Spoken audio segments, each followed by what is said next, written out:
Hi everyone, this is GoGoDM and welcome to tonight's episode of Perilous Pursuits. Before we begin, we'd like to do a shout out to our Perilous partner Describe. For those who don't know what Describe is, spelled DSCRYB, it is a website resource for DMs where you can search a database of thousands of pieces of information related to your fantasy game to help you describe things to your players. For instance, you could search for a place, an item, a creature, or situation, and Describe will put up a professionally written box text on your screen that you can read to your players. Now, these box texts are just amazing how well written they are, and they really raise the level of your game for your players' theater of the mind. We have used Describe in our games, and our players have loved it. It's really an amazing tool for every DM, so I would highly recommend you go check them out. So we have a link in the description, and if you decide you'd like to subscribe to their service, use the coupon code PERILOUS at checkout to get an additional 10% discount. And thank you again to our Perilous partner, Describe. And if you'd like to support our Perilous Pursuits and get some cool perks, consider supporting us on Patreon. Our patrons can get access for things like private links to our after show discussions, listening live to our shows on Discord, submitting NPC names for use in our games, playing an NPC in a game session, and even becoming a core player in a future Perilous adventure. So we would really appreciate your support, so check it out at patreon.com/perilous. And now, let's go ahead with tonight's episode of Perilous Pursuits. Hello everyone, and welcome to Perilous Pursuits, as we proudly present The Black Hearts, a Dungeons & Dragons 5th edition adventure. Our Dungeon Master Ray leads our adventurers as they find themselves forced to serve one of Faerun's most vile and powerful mages, Zastam. With little knowledge of what lies ahead, they have been sent into the heart of the Dale Lands on a mission of murder. So sit back, grab a good berry, and listen to our latest episode of The Black Hearts. So the very first thing that, so we're everyone's going to bed for the night except for, I believe it was Art Lowen and the Gray are still awake. They do their watch, and at the very end of their watch, the Gray needs to roll a Wisdom save and a Constitution save because he's smoking already some stuff. All right. The guy least prepared got the least ready to go here. He needs to roll 2 dice, 2d20s. 2d20s. All right, here we go. One is a con save and one is a wisdom save. Okay, I got an 8 and a 10. What can I add to that? Let's see. Not enough. Not much. Probably not. Maybe. You might pass. Well, I Maybe didn't say con. which one was which. Are they against magic? Yeah, Because sure. I have advantage against magic against wisdom saves. It is a sort of an arcane kind of a drug, so go ahead. Take your advantage. Well, I don't know. If it's a magical effect. Yeah, go ahead. Okay, so do we call that my wisdom roll and this would be my constitution roll? Sure. Because that I rolled 2 dice already. That's up to you. Whatever you want to do. You want a chance to pass one of these rolls? Then Nope. Okay, so my constitution, is it a saving throw yes, saving or throw. just a check? No, saving throw. Okay, saving throw. I got a 17 constitution, Oh, okay. and wisdom, I got a 10.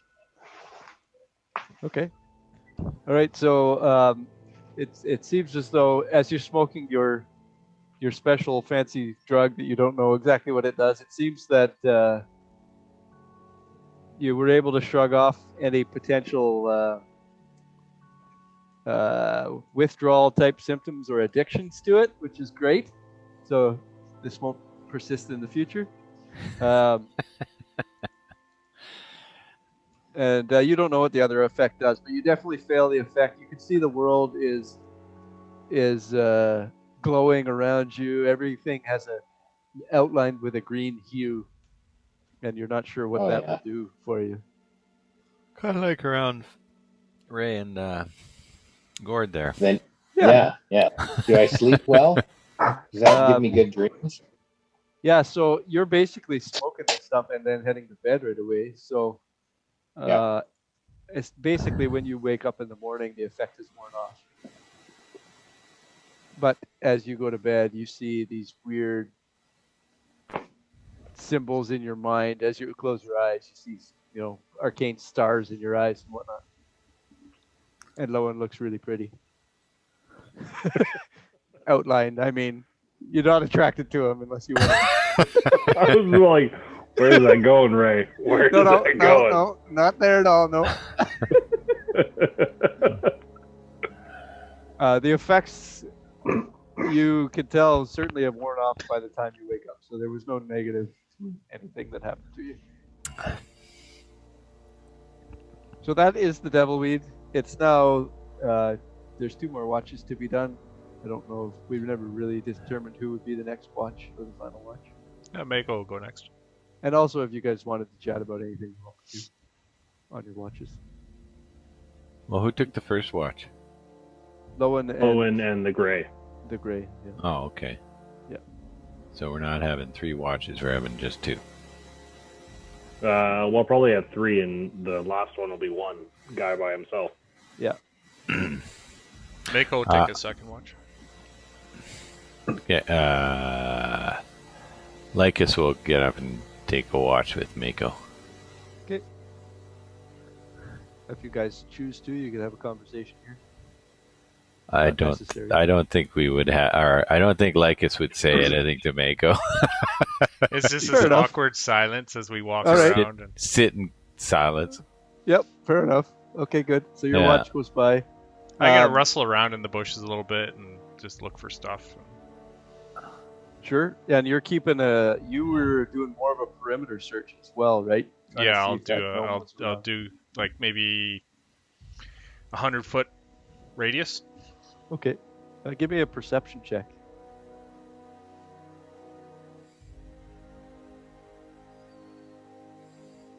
Should I do a perception check? Yeah, go ahead. As well? Sure. I'll give Mako advantage because he's being traveling about. Well, that's much better. A 19. Okay. I got a 12. Okay. So Lowen guided you guys into a little gully. So your vision off in the distance is quite minimal, but Mako is sort of rising up to the top of the hill and back down, and up to the top of a hill behind and back down. And you don't see much on the roads. You guys know this area is really well guarded. You've traveled a few hundred feet off the road, or however distant you choose to be, but far enough off the road, you know that your camp will be seen and nicely set in the bottom of a gully, so you're pretty safe here. And this region is really well patrolled with guards, even more so. Already known for a well-guarded road for travelers, as you've seen in the days since you returned from the cavern. Really well guarded now, and you know that was partly because of bandit activity, and you're not sure if there's another reason as well. So you feel safe. You see no concerns. There's some, maybe Mako sees a bit of wildlife in the distant rustle in the trees, but nothing to be concerned about. Yeah, I think about Lowen, how he would probably be able to take him out, but I just don't have that ability. The only thing that Lowen sees, sorry, not Lowen, Lycus sees, is as Mako's traveling around, you can see like he seems to be eating things out of the ground. Like he picks up worms and just eats them. You do see that as he's traveling. Mako does. Mako does, yep. Okay. And that's it. That's the only thing of interest that happens. I think you got a little hit a little too hard on the head in the last fight or something. So that's the end of your 2 watches, and then I suppose Voth is going to just take the final watch by himself. Okay. Again, you're alerted to the fact that it's fairly safe here. You're not too concerned about being attacked, but it's still good to be vigilant. Of course, that's me. Vigilance is my middle name. Please give me a perception check for your watch. Voth Vigilance of Chains. Vigilance. Would be 21. 21. So you do see as well, just as Mako is heading off to bed, that he's eating like a little grub just as he heads off, and that's maybe seems a bit odd, but doesn't seem out of. He just seems to just be eating the worm. No big deal to him, and off he goes to bed. Right before he goes to bed, I'll remind Mako, like, Lowen did some hunting for us. There's some leftover meat over there if you want something a little more substantial. I don't know. It's a little too dead for me. That's fair. Hey, Voth, before I go to bed, how long have you known Sastam? It's been quite a few years. It feels like my life started when I met Sastam, but it's been a few years that I've been following and doing whatever he wants me to do. So you feel like you've had a good life with that? I do now. There's something about being a changeling and always feeling like you have to be somebody else and hiding who you are, but once Sastam found me, I felt whole in who I was, so I didn't feel like I needed to be somebody else. I felt okay in my own skin for the first time. I get that. Good night. Okay, and your watch goes by uneventfully, so the next morning arrives. You guys are on the open road in the Dale Lands. You don't know exactly the destination that you're attempting to arrive at, but you're traveling on a well-traveled road, so there's lots of people you could ask if you choose to. Which road are we on? Rothavir's Road. And what's kind of the nearest town? Parnest. Is it on the map that's showing right now? Parnest is the red dot on the map. That's the town you just left. Just where it says Battledale there? Yeah, just south of the. Yep. The blue dot is the cavern you guys have already traveled to, and you don't know about the green dot. You do know that you're traveling north along this road. But there's a good volume of activity between merchants and guards and travelers that you'll be able to communicate fairly easily if you want to with peoples on the road to determine where you're supposed to be going. So it won't be a difficult thing for you to find your proper direction. Just follow the road north. Yep. Pretty straightforward. As you follow the road, there are merchants that travel by selling all manner of things, just regular silks and furs and all that kind of stuff, and also some kind of interesting arcane looking folk.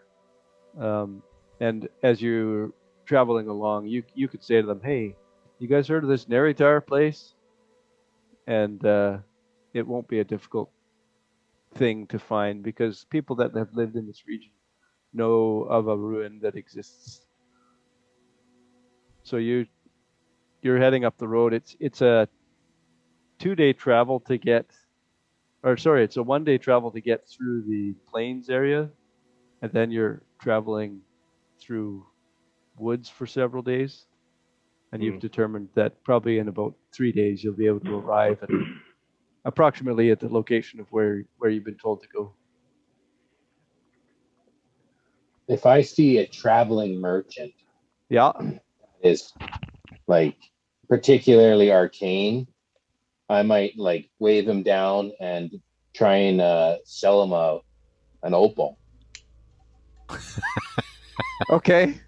There is a flamboyant human mage wearing flaming gold robes with symbols of flames all on his clothes. And he offers you $5 for that opal. He says that's a good deal. Oh no, I'm gonna just hold on to it. Thanks though. That's Good at okay. travels least to you. that's at least 1,000 gold, Gray. Yeah, I think so. Yeah, the people that are traveling this road are not really selling individual things that much, so you would probably approach them as well and say, hey, you got anything interesting to buy? There's not a lot of interest in selling anything, but there you would be able to sell some stuff along the way if you would like. The arcane merchant would also be willing to sell a pearl to you guys if you choose to buy a pearl worth 100 gold pieces. That might entice somebody in the party. I don't know. Sounds like somebody needs that. Yeah. You don't happen to come across a pearl every day. And if there's Not any this far from the ocean. if there's any mundane weapons anyone wants to purchase, they could do that along the way as well. I'll take a hand crossbow as well. Yep, you'll be able to get that, and you can get 40 bolts or however many bolts you choose to buy. I've got bolts for it already. Okay. I'm looking for some rope or maybe some manacles. Yeah, you could certainly buy those for a couple copper pieces. You could have both. Okay. If there's anything else anyone else thinks they'd like to resupply on along the way, since you didn't really get a chance to do any shopping in Parnest, leaving in a hurry. There's also the opportunity, if you wanted to, you might be able to pawn off some of the items you've got with you as well. I've got some chainmail and a greatsword now. Unless somebody else wants it. While the arcane merchant is there, could we maybe ask him to identify some of this stuff that we have that's not identified? He would be willing to do that for 25 gold pieces per identified. Ooh. Per.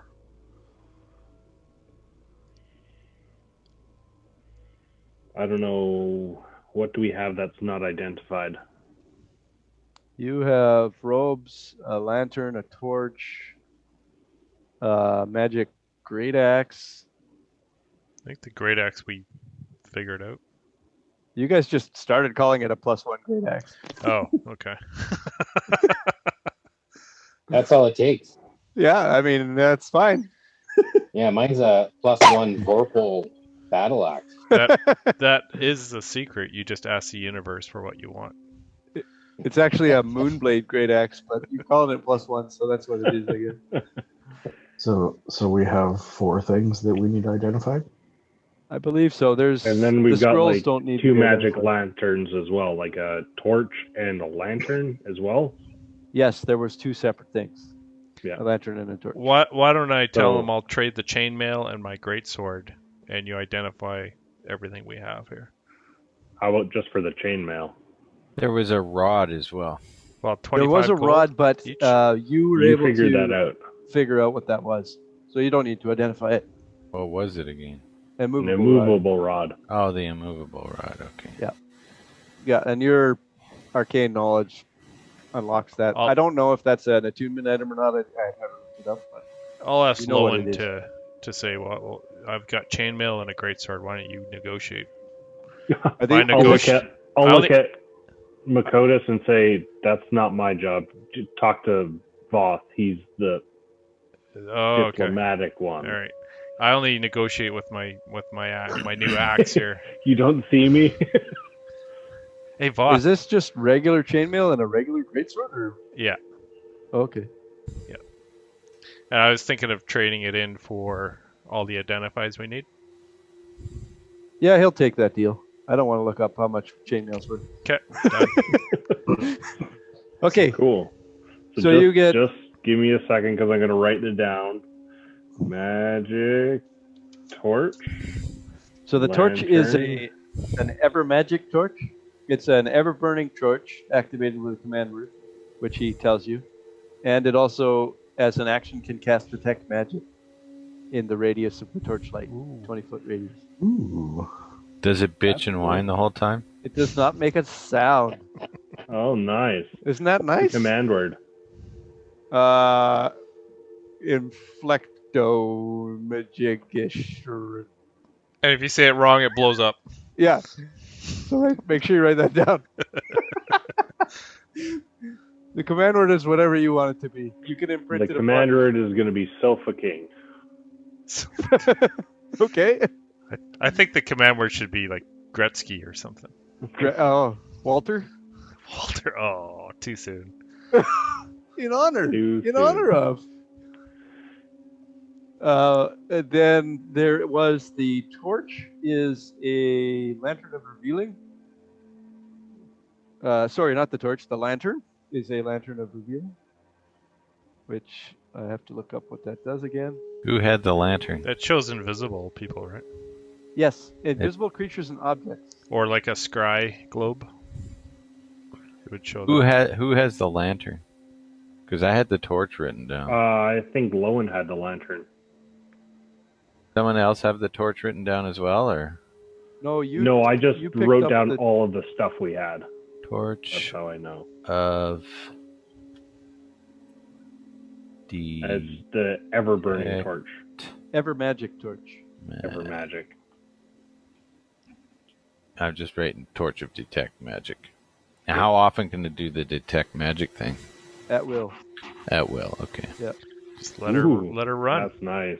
It requires you to like concentrate on it. It can't be. It's not active all the time, but you can cast the spell with that 10-minute duration or whatever detect magic is. Yeah, it's 10 minutes. So is that like the user is concentrating on that then? They can't do concentration spells? I don't think. I'm not sure. I don't think detect magic is concentration, but if it is, then that is the case. It is a concentration. Yes. So if you use the torch, that uses a concentration. Okay. I don't need that spell anymore. There's also robes, and those robes are robes of useful items. The robes of useful items. So that's a set of robes that has all kinds of weird little mundane things in. The patches with like a ladder in one of the pockets. Yeah. Or a boat. That'd be good for a barbarian. Okay, so can I wear those robes? Are they small enough for me to wear? They are a magic item, so they will resize. Yeah. Okay, the great axe. Okay, so can I wear the? I can wear the robes. Does it have a list of all the patches on it? I'm just calculating the patches right now.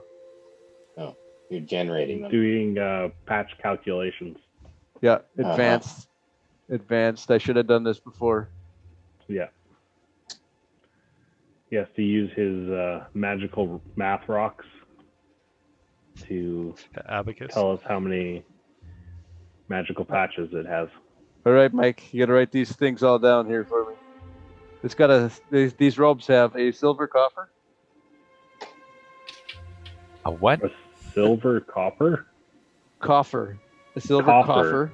A 1 foot long, 6-inch wide and deep coffer worth 500 gold pieces. Yeah. They have a bag of 100 gold pieces. They have a window. They have 2 mastiffs. Yes. They have 4 mastiffs, actually. 4 basilisks? 4 mastiffs. 4 mastiffs. I rolled the same one twice. Okay. Small characters can ride mastiffs as mounts. Yes. That is true. There's 4 of them. While you're shooting. It has a bag of 100 gold pieces. Another one? Yep. So that's a bag of 200 gold pieces? No, it's 2 different bags. 2 different bags of 100 each, I guess. I don't know. You get an extra bag that way? Man, this is a pain in the ass. I should have done this way before. And 4 potions of healing. Ooh. Okay, now who's wearing these robes? Nobody currently, but Mike has them. Oh no, he doesn't. I don't know. So one of us does. Yeah, whatever. You guys have them collectively. The two items specifically that Mike was holding were the rod and the torch. Yeah. Because Mako refused to for some reason. I think what? They were trying to give them to you, but you didn't. You didn't want them. These ropes. The torch, I think it was. Oh, I don't think I'd be the torch guy. I'll hold the torch. Okay. So the great axe is a +1 great axe. Don't have to change a thing. You were right on the money on that, but I never actually told you it was a +1 great axe till now. It was my positive vibes that put it in your head. Yeah, that's right. Is that everything? I think that's everything you guys need to identify. There is that one cool crossbow that you haven't done yet. Yeah, that one I don't remember giving you. That's actually, maybe that was the opal. Or it shoots opals worth 1,000 gold each or something. It shoots opals, that's what it is. It's basically a gun. It's like a regular crossbow, except it only shoots opals worth 1,000 gold each instead of arrows. So if we can find 1,000 gold opal, we can use it to shoot. Yeah, one time, and it does regular crossbow damage. Sounds worth it. Oh my goodness. And the opal is guaranteed to break at the end of that, too. So, okay, so that's all the things identified, and that gives you the opportunity if you want to buy any rations or any mundane stuff as well. You could do it along the road. This same wizard. Can I transcribe the 2 scrolls to my spellbook that we picked up? You need to purchase ink and writing, which ink and paper, which you can do from this guy if you like, if you can afford it. Let me check what my funds are. Here we got this robe that's got silver coffer and I can afford it. Yeah, you can. Yeah, you could just pull those. I think it's. Well, aren't you gonna wear the robes? The gray. Yeah, the gray will wear the robes if no one else will claim them. Absolutely. So I think it's 50 gold worth of materials per spell, right? Per spell level. Per spell level. That's 50 gold if it's your specialization, or 100 gold otherwise. Oh, is it? Sure. Wow.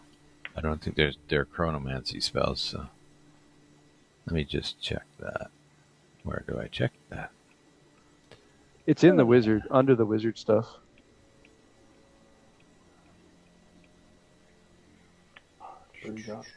Hey, Lycus, what are you doing there? You got some spells in your spell book. Hey, check out mine.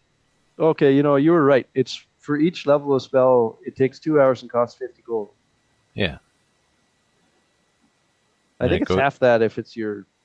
Yeah, if it's your school, yeah. So you can certainly do that over the course of the day. Okay, so I'll spend the 100 gold. Sure. Actually, I'll buy... and how much money do I have? Oh, I don't have enough. Okay, yeah, I'll spend the 100 gold then.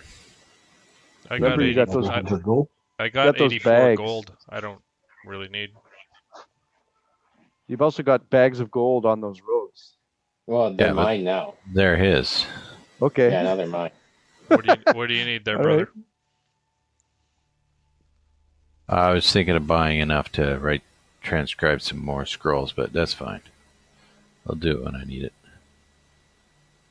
Always good to have extra paper lying around. Yeah. Wizard's first rule. Hey, Lycus, I see you're writing some stuff down. What do you got there?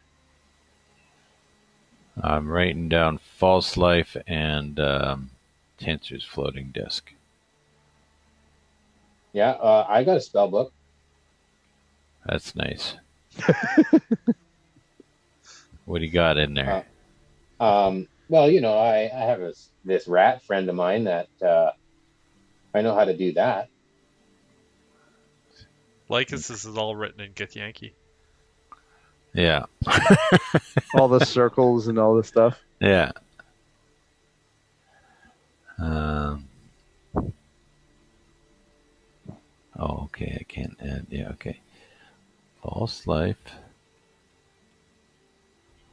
and tensors floating disk. And this same guy, he says that he's come from Tilver's Gap direction, and so he passed along the way the ruins of Castle Neritar.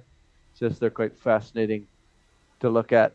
It seemed to have been a source of some intense magic that happened in that place. And he details to you where to go to get there. Head north on the road and then head west once the road tees. And you'll see it to the north after you've headed west. So you have a good understanding of where it is that you're supposed to go to. And he greets you farewell. He says, watch the road when you head to the west because it gets rougher that way. Primarily, this road is traveled up through to Mithranor, so as you head west, the road gets smaller. More bandits about. So you travel for the remainder of the day, and you get just into the wooded area, and it's time for camping for the night. So you could either choose to stay in the plains for the night or move on for another hour into the woods. It's up to you. I can ask Lowen if he could teach me a few of his tricks on hunting. That is honestly dependent on how quiet you can be, Mako. As I clang through the campsite and my plate. Yeah. Disadvantage on stealth checks. Yeah. Yeah, you're gonna have to be quieter. I'm sorry. I don't mind a hunting companion, but you have to be quiet.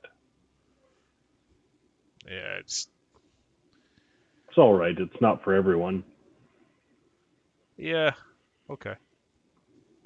Hey, can you bring something back alive? Something small? I can certainly try. Like a rabbit or something? Usually I shoot them, and then they don't move.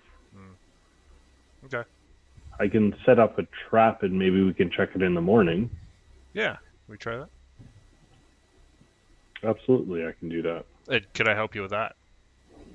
Yeah, we can do that just outside. Let me go hunting for a little bit here, and sure. And when we get back, and we can cook, we can set up a trap. Cool. So you wait till dusk to start your hunting, generally? Yeah, just before dusk, I'll head out so I can get set up in a tree, and sure. So it's that magic time of hunting at dusk. Yep, you can give me a survival with advantage for that. That's a lot. That's a 19. Sure. So you're able to successfully forage for enough food for the whole group. Okay. And that takes half an hour or an hour to do. You're pretty quick and fast at it, so probably half an hour you've got what you need for food. Yeah, and I'll come back to the camp and start making some food for everybody, as long as someone has made a fire so that we can cook it. Yeah, I would have made a fire. Perfect. The Gray has made... oh, go ahead. No, okay. After dinner, Lowen will wait for a moment and then ask Mako to see if he's ever made a trap before. No, I've never done that. But I'm interested. Okay, well, I can kind of show you. I don't really know where to put it either, so those kind of things. That's fine. I can show you some pointers, and Lowen will ask, why the sudden interest? Would I not hunt for enough? Well, let's say you die. I still got to eat. No offense. Okay. Fair enough. I mean, certainly you're going to die before me. I'm at the back of the group. You're at the front of the group. I've already died. Here I am. I'm aware. Maybe it's your turn. The pincushion event taught me well. Before you become pincushion, lay down.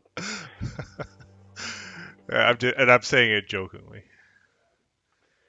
Yeah, and Lowen will go up to like the like scavenge around outside of like the firelight and try and find like a obvious maybe a trail path for some rabbits or rodents and set up a snare trap with a tree branch and a bit of rope to hold the trigger down and to. And is Mako joining in this? Yeah, no, I'm hanging out with Lowen while he's doing all this, just paying attention. Okay. So you guys can each roll a survival check, and I'll take the average of that. Yeah, I got 14. Oh, you'll get advantage, Lowen. Oh, I get advantage? Lowen does, not you. Oh. Not Mako. I got a 2.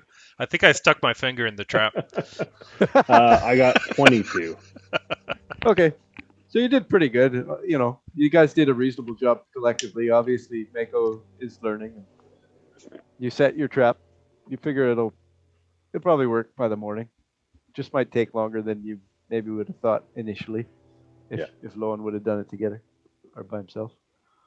Mako like stubs his finger a little bit, gets blood around, and that smell of blood kind of scares the rodents off for a time. Swearing. Then that you won't be getting anything out of that trap, so you just eat regular food for the night. Yep, and then I'll just do my regular watch with Lowen. So Mako wants not quite at the watch. Oh, yeah, okay. Yeah, you guys can start your watch whenever you want, or collectively you're sitting around the campfire if there's something you want to chat about. Yeah, I'll just sit by the fire. Okay. You eat your dinner and I'll remind the guys too that I overheard Daniel and Murray talking about these other two, Praxis and Fizz. I believe it was Fizz. And it seems like they all know each other somehow. Zastam has it in for this group. I don't know why. You feel like if you didn't kill Fizz so fast, you probably would have learned more about that. Oh, that was Fizz. You're not sure why. There was another one besides Praxis. I can't remember who it was. We didn't kill Fizz yet. I tried to, though. Yeah, you tried to kill him. His image. But they were talking about those two in the bar, and I just relay everything I try to remember that I heard. Right, and you did already once. Immediately after that, you did relay what you heard as well, so everyone has an understanding of that. Oh, okay. You are connecting again those dots, trying to figure out what's going on. But also, it doesn't matter because Tam wants you to do it.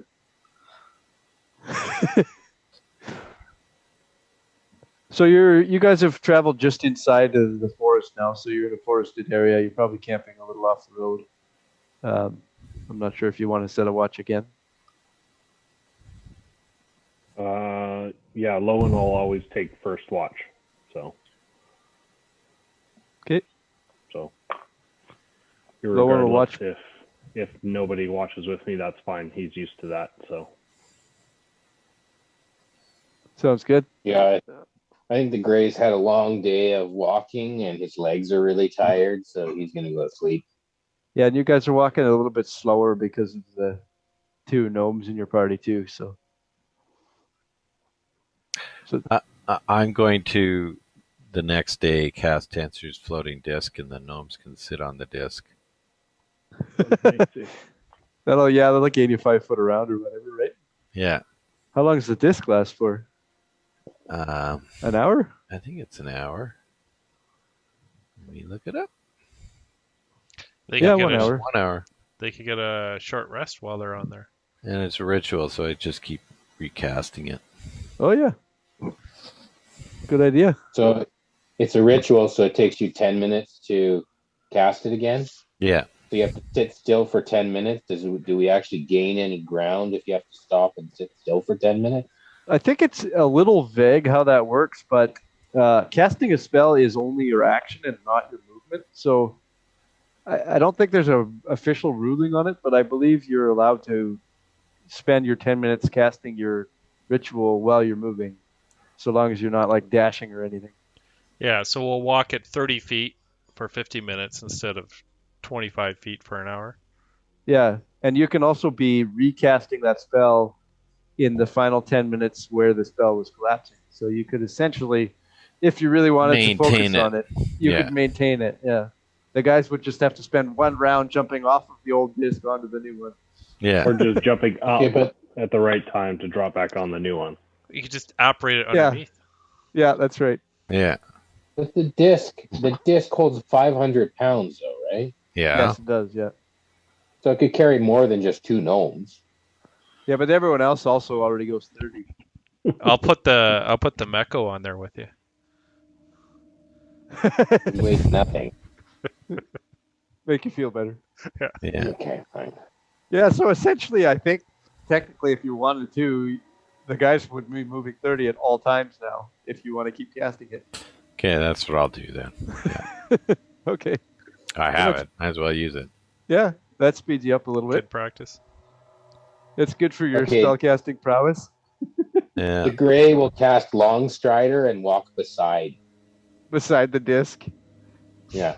And just like stare down like it's just an empty disc. Now Lowen feels bad. I don't care. I'll keep watch. I can actually how high can you put that up there, Lycus? I think it's only like a couple feet off the ground. Yeah, I think it's. I was gonna say that'd be wicked if you could put them like 50 feet up.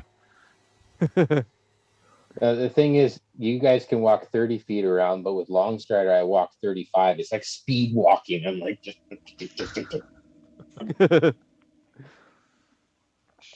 That's exactly right. 3 feet above the ground. I never realized it's a ritual spell. It's actually useful now that I know that. Otherwise, you'd never cast it, really, right? Well, the thing is, you can't sit on your own disc, which is kind of stupid. Yeah, because you have to be moving, and it just follows you, right? Yeah, exactly. Right. I always thought you could, jump on it and use it like a hoverboard. That would be kind of cool. Yeah. If you upcast it as a second level spell, I'll let you do that. No, that's okay. At third level, it's a hoverboard. It moves on its own speed. Yeah.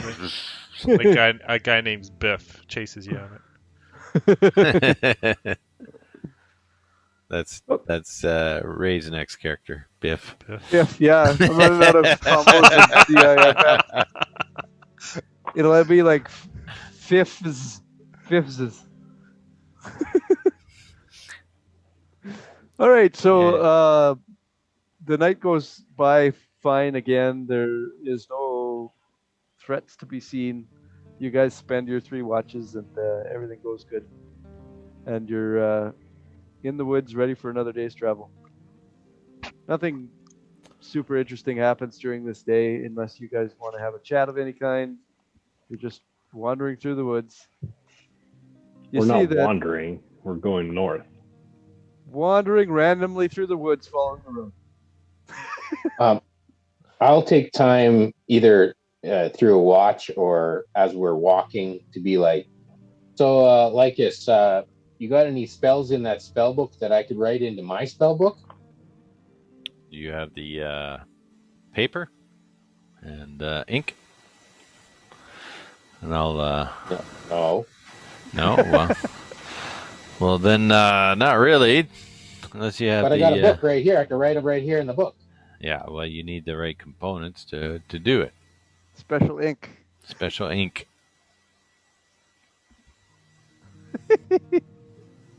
I'm kind of new to this. Poor wizards. That's why Mike decided not to buy the extra materials, because he knew there's another wizard over there. No, I didn't, because I didn't have the money. Steal his book and And start I wasn't writing going in to borrow from my brother.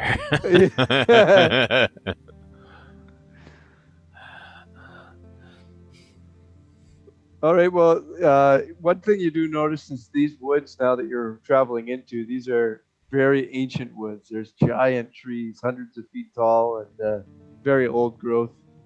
It smells great in here. Old growth cedars, moist, and you wander another full day, unless there's something you guys would like to do. Yeah, I during the day when we get up in the morning, we start heading out. I tell the group it's specifically this far away, and I give them the direction and the distance. Are you gonna check the trap before we leave? Oh yes. Oh, yeah. Also, yes, the trap is being tripped. So there is a Nice. rabbit, a beautiful cool. white rabbit, just the most loving, cutest little fuzzy rabbit you ever saw. I'm just gonna stuff it in a pouch, tie it to my belt. Okay. Is it still alive, or is it dead? Oh, it's alive. Oh, Yeah, I they don't know. they set a specific snare because they were looking for a live creature. So it has a broken leg.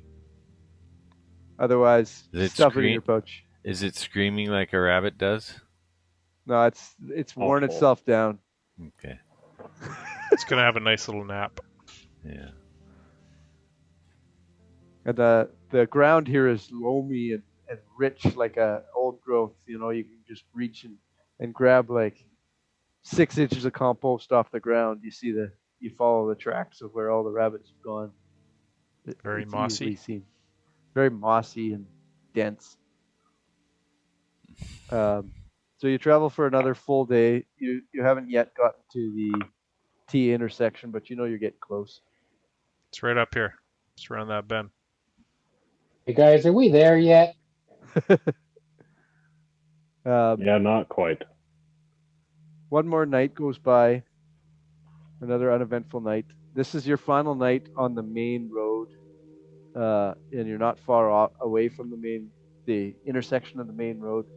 And you know afterwards, after this happens, the main road travels on through to Mithranor, and where you're going is going to be a little off the path. So the following night might be potentially more difficult to deal with, but one more clean and clear night, and you carry on again the next day. Throughout the night, Lowen is able to get everyone more food without any difficulty. It's a very rich area. I wander off for a while by myself. Okay. And when you come back, is there anything you need to say or anything that people maybe see? Just wiping my mouth. Just wiping blood off your mouth, all right? He's just covered. White fur. Okay, excellent. The next day, as you're approaching this intersection So you've been messed up. anticipating, Mako is able to say, 5 minutes from now, we're going to find this intersection, guys. And clear as day, you guys walk another 5 minutes. There it is. That's the way you need to be. So that seems a bit odd. And you guys turn to the left, which is towards the west. And now you're traveling on a much quieter road. No guard presence here. Still a nice, easy road to travel. More of a wagon path at this point. And you know you have about another half day's travel. And it's 9 o'clock in the morning. When we get to that half-day point, I'll stop in the middle of the road and I'll turn to the right and say, we have to cut through the woods here. Okay.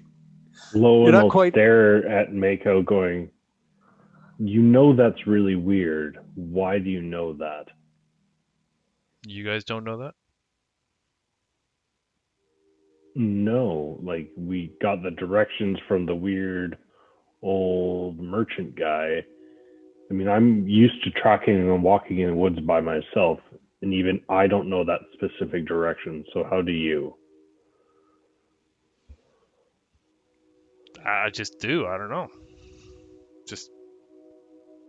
I just know where our next target is. He's right over there. Like, he's not far. They're not far.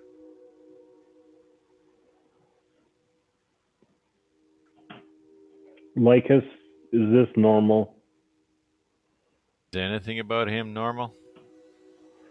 Get a little puff The of gray, white hair the out of my gray is mouth. just the gray's less concerned about what's going on over there and more concerned about what Voth has to say. Voth, what do you say, Voth? Where are we headed? I mean, I follow you. I mean, Mako'tas hasn't led us wrong so far, but it is. What does he know? It is a little weird that. Why do you have this insight on where we should be going and when we should be going there? I don't know. It's almost like I'm drawn to them. I can't explain it. Has Zastam ever kind of given you that? Where you feel that you know where your next target is? I can appreciate that. I I understand that. Maybe I'm his favorite. Or his puppet. As Lowen, at any point in time when we do a long rest now, will make sure to pay attention to Mako and what he's doing. Okay. Yeah, you haven't yet done a rest with Mako, or at least for a little while here, so you haven't seen anything out of the ordinary. And nobody else has really mentioned any of the odd things they've seen. So yeah, you understand that there is a direction to travel. So you're no longer following the road; you're just following the way Mako guides you. I just turn off the road and start heading into the woods. As you're walking through the woods, you come across a small creek in the woods, and where is this? At this creek, you see in front of you it's about a 15-foot wide creek. It wouldn't be a very difficult thing to cross, but you're just following a deer trail, and there's several logs felled across this crude bridge structure with a goblin sitting on a stump. As you approach, the goblin stands up and demands that you pay 10 gold per head, and he will let you pass. One goblin. I start laughing. You see a single goblin. Give me a perception check. 10 gold per head. Mako and the Grey can give me a perception check. Natural 20. Let's go. I guess it's a skill check, though. It's a natural 1. There's some spectrum. So you're looking out. There's just this one single goblin. There's a stump and a really crude, rustic-looking. Lowen's not in a tree yet. He's still walking with the rest of the group. I'll say to the goblin, I says, I'll take that deal. I'll pay you 10 gold for your head, and I'll start walking towards him. So the goblin kind of yips and goes, "What are you talking about?" And then he blows a whistle. And then you see, after he blows this whistle, and nobody's seen this. The Grey didn't see this either. With the 23? There are birds everywhere jumping out of the trees. He blows this whistle hard as he can, and he runs away. The goblin does. Starts running away.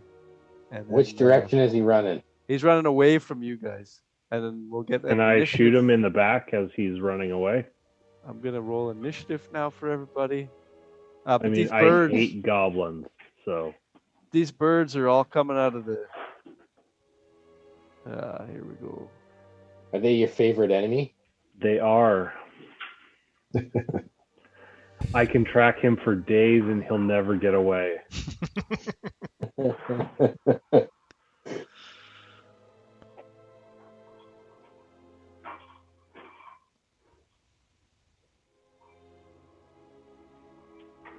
Oh, why do I have like Come on, Ray. Well, I roll amazing for you. That's awesome. You're lucky. 12? Come on. Mako's before Lowen. Wow. Everyone's always before Lowen. Lycus gets 2 turns.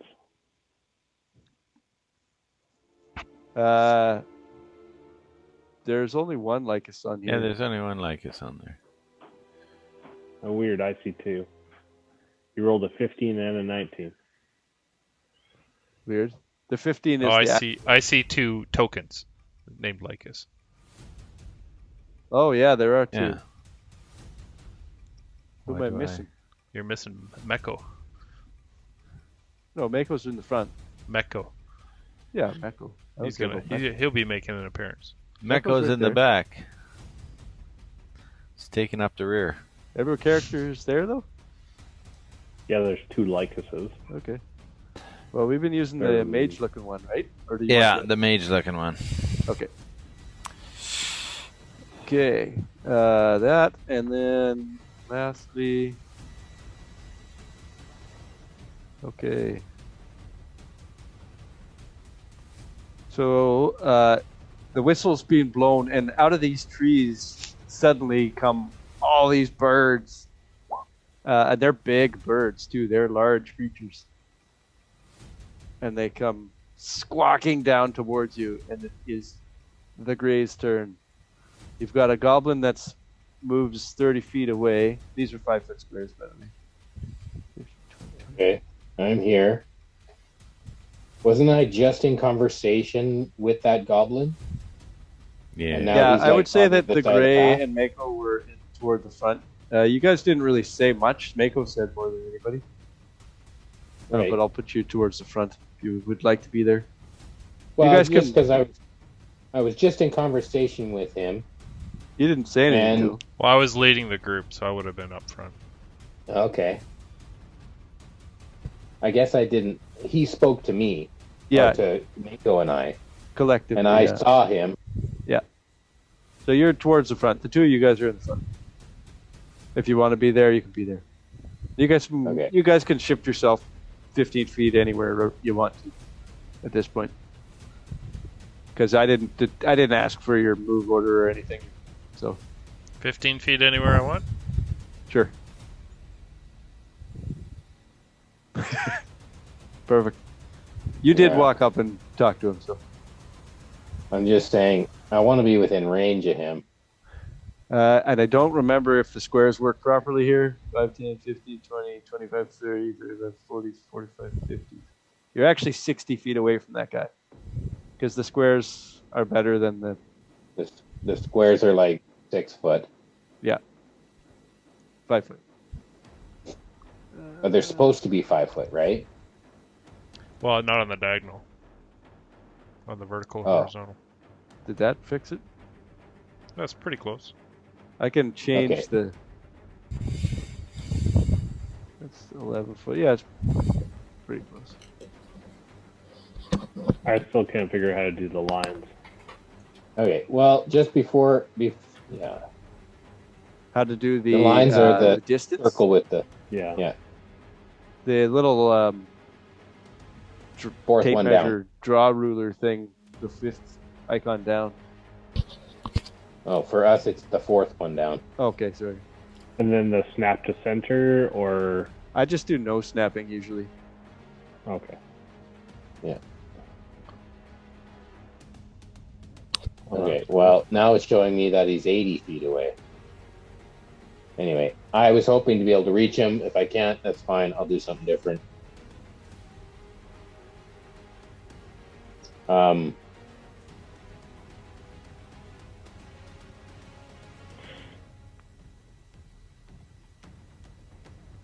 I will, That's close now. He's 60 feet away from you, and it shows he's 57 now. Okay. Okay, well, if it's within 60 feet, I'll cast Ray of Frost. Okay. That was that's what I was hoping I'd be close enough to do. Yep. If we're going to go with that, that's what I'll do. Yeah, he's 60 feet away by the count squares, so yeah. So it's 17 attack, Ray of Frost. To hit. Yeah. 17 hits. Okay. Where did Lycus go on the initiative? So that's minimum damage, which is a 2. Okay. I'll put Lycus back in again. But his speed is now reduced by 10 feet. Okay, perfect.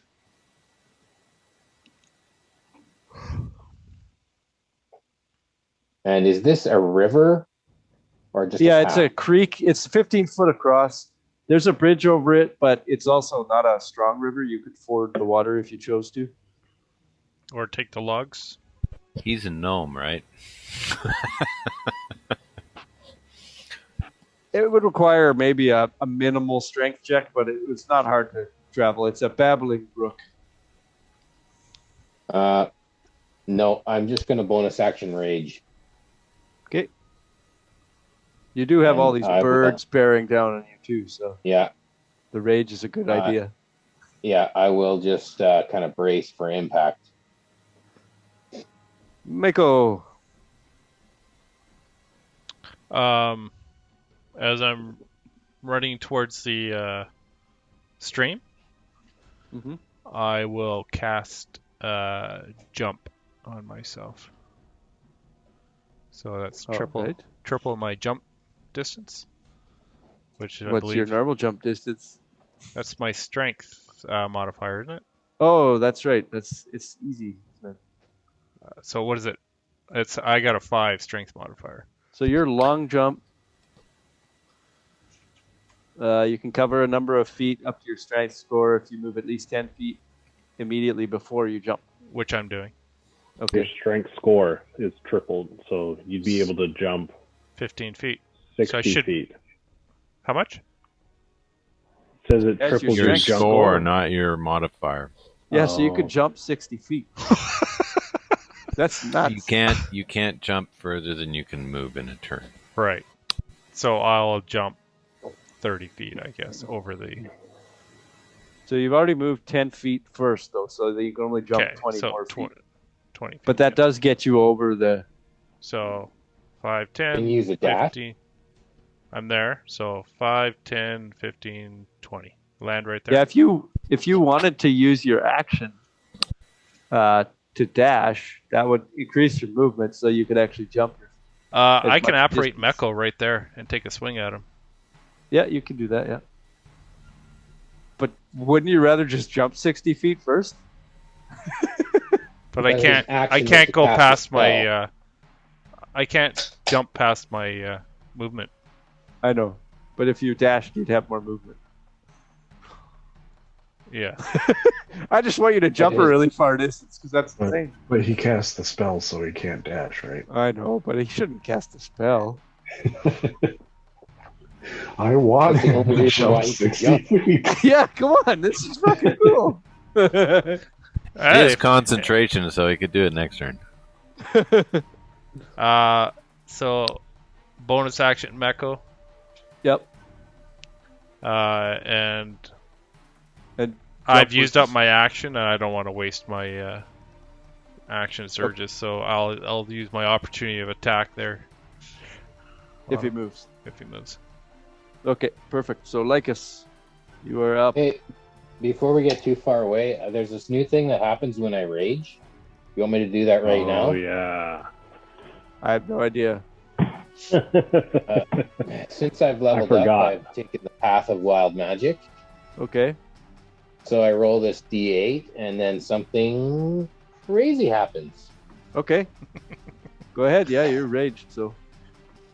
So a bolt of light shoots from my chest, and another creature of my choice that I can see within 30 feet must succeed on a Constitution saving throw, or take radiant damage, and be blinded until the start of my next turn.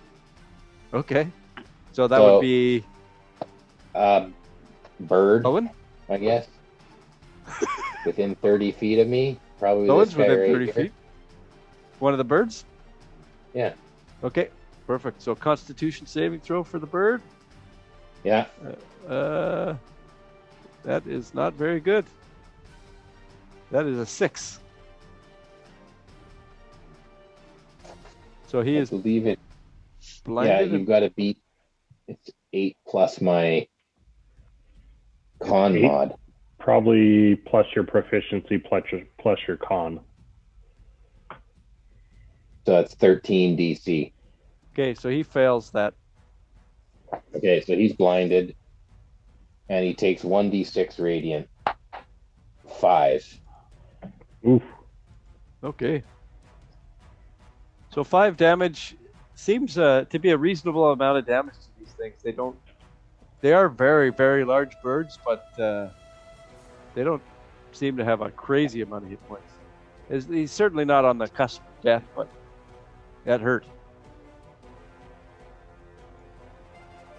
And that is now Lycus' turn. I'm not certain what to do here. There are birds everywhere. Yes, I know.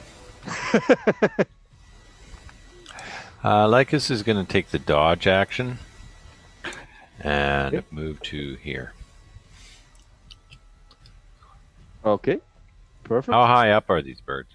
So the trees range in height from like hundreds of feet tall down to 20-foot tall trees. I'd say on average the birds are like 20 to 30 feet in the air. Okay. Because they've all kind of started heading towards you, dive bombing towards you guys. Okay. Fourth. I am going to shift around about 10 feet, and I am going to hold my attack to swipe at some birds if and when they come after Lycus and or Lowen or myself. Okay, perfect. Lowen? All right. Lowen will, once I get my icon working. Oh, that's because I'm not in the... Select the arrow. Yep. Lowen will move up to the gray and will call out to the goblin. Calling in goblin, I will yell out, "What's wrong, little pig? Going to find your hole." And I will shoot at the goblin with my crossbow. Okay. Not my hand crossbow, my light crossbow. Sure. Are you going to find his hole? We'll make one. It's a 19 plus 9 to hit. That is. Or plus 10. Sorry, plus 10 to hit. Oh, he's not within... Actually, I don't know if he's in range. He's 65-ish feet away from you. Yeah, I'd have to move forward a bit more. Oh, I can move 5 feet more. Perfect. I will bonus action Hunter's Mark him as well. Don't roll a 1. No, I rolled a 19 plus 9, or 19 plus 10. So that is 10 plus 5, 15 points of piercing damage. So your arrow drives into the back of this goblin's head and he falls down. Dead. Lowen kind of snickers, says, "Should have stayed in your cave, scum." And I will drop my light crossbow and pull out my hand crossbow as my free interaction, and I will take 2 more shots at the birds around the gray and myself. So you'll only be able to take 1 more shot because you can. No, I can take 2 more because it's my first round of combat. I have 2 attacks plus my free attack. Yeah, but you have 2 crossbows with 2 bolts in, and you can only reload. Yeah, but the hand crossbow I have doesn't have the reloading. It They all still do. needs to be. It still needs they to be all reloaded. do? Yeah. Yeah. Oh, really? So your free interaction could either be it does reloading still. a crossbow or grabbing a different crossbow. Okay. Then I will free interaction reload my regular crossbow and I'll shoot a bird. Sure. With a 26 to hit. Yep. Are you attacking the blind bird or any of the other birds? No, I'll attack that one. Okay. I don't get to move my hunter's mark, I assume. So I have to cast. Need a bonus it's action a bonus to do action to move it. Yeah, But you used your I bonus action to cast it. So yeah, exactly. So next So round. it will take 12 points of piercing damage. Okay. So it's hurt for sure. This one. Oh, I guess this would be my second attack because I can't do my third attack. So it'll get the extra 4 points of force damage added to that one because I can't do 4 my points. extra Okay. attack. Yeah. So He's a total real close to dead. This one. 11, He's still 16 going. points. He didn't see it coming. Yeah. And then it's all of the birds' turn. Oh, this is going to be annoying. You sure you didn't want to color coordinate them? You should try 100 skeletons. Yeah. Yeah. All right, I'm going to have...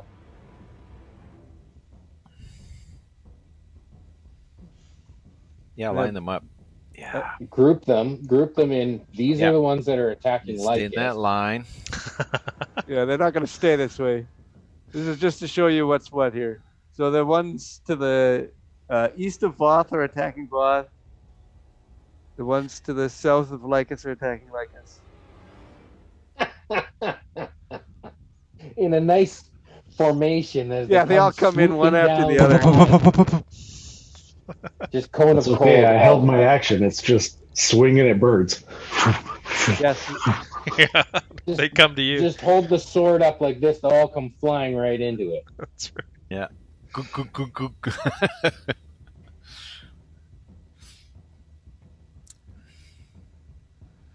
So do they come in at us in a line like that? They just kind of...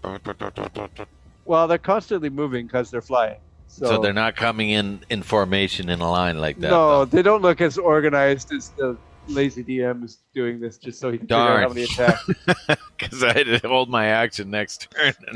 Lightning bolt. So this is like lightning. a crazy murder of crows just spinning in circles and attacking you guys like crazy. So 5 attacks against Lycus to start with. And I was dodging, remember? You are... And I was holding my attack for if and when Lycus got attacked, so I'll take 2 swings at the first bird. Does a 19 hit Lycus? I was dodging, remember? They have disadvantage, right? Yes, I know. Okay, I will cast Shield. Okay. All the other ones are 12 and under. So Does yeah, dodge- Bob, go ahead Does with your dodge attack. use your reaction? No, Use it's your action. I rolled 2 19s plus 7 for 26. 26 hits. So the first attack does 7 points of damage, and the second attack does 12 points of damage. And you'd like to hit the same bird twice, eh? Yeah. Okay. So just smack it out of the air once and then hit it while it's on the ground. Okay, so this bird here, as he comes in, they come in for these flyby attacks, and you just toss him to the ground and kill him. He goes away. And then I've got 5 attacks against Voth.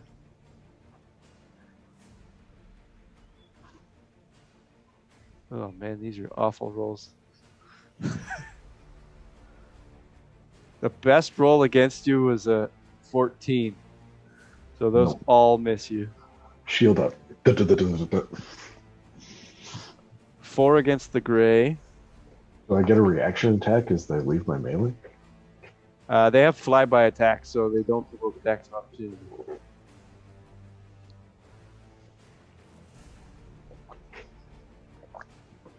18 to hit against the gray. Yeah, 18 hits. 18 hits. You are raging though, so that's a good thing for you. Yep. I didn't do damage against Lycus, did I? I cast shield. Oh yeah, you can. Oh yeah. That's right. Okay, perfect. Glad someone's thinking. 4 damage to the gray. I half it. Divided by 2, yeah. So 2 damage. Okay. And then 6 attacks against Lowen. 6? Yeah. All right. Oh, there's a 23 to hit. Oh, yeah, that hits. There's a 16 hit. Nope.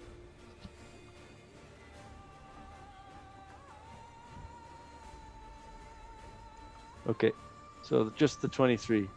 Okay. And that is a total of 4 damage. Sounds good. And then against Mako, I'll say 1 flew over to Mako'tas. So against Mako, 3. No. Oh, nat 20. Which, against me? Yeah. Yeah. I have it. And then another one, a total of 20. So the nat 20 is... I have an AC 19. Okay. Yeah, I guess you don't have a shield. The nat 20 is 11 damage. And then the other attack is 5 damage. So 16 total damage. Against regular Mako. And then against Mako... I thought he missed. Sorry? I thought he missed. He hasn't attacked Mako yet. Oh, okay. He rolls a 15 total to hit Mako. That's a miss. Okay, perfect. Okay, so that was all the birds going crazy, and then they all kind of fly by a little bit, so they move around a bit. And then the goblin's turn, and he's dead, so it's the gray's turn next. I'm just regathering. And You're going to spread them all every turn? Yes. Because they fly by, they don't stay next to anybody. And because flying creatures have to move to continue being in flight. Okay. Okay. It is the gray's turn. The gray's going to hold his action till the next bird that comes to attack him, and he's going to bonus action do this blinding shot thing out of his chest. That happens every round I'm raging. Okay, so that happens a bird immediately. within 30 feet. So there is, right here is the blind guy, so you probably won't hit any other guy then. You don't really want to blind that. Or does it go away from the first guy, or does the first guy If this stay guy there? was blinded, how did he get an attack on anyone? He attacks with disadvantage. Okay. Yeah. Okay, well, I'll blind this guy. Okay, perfect. So that's a Constitution save. How long does this blind last?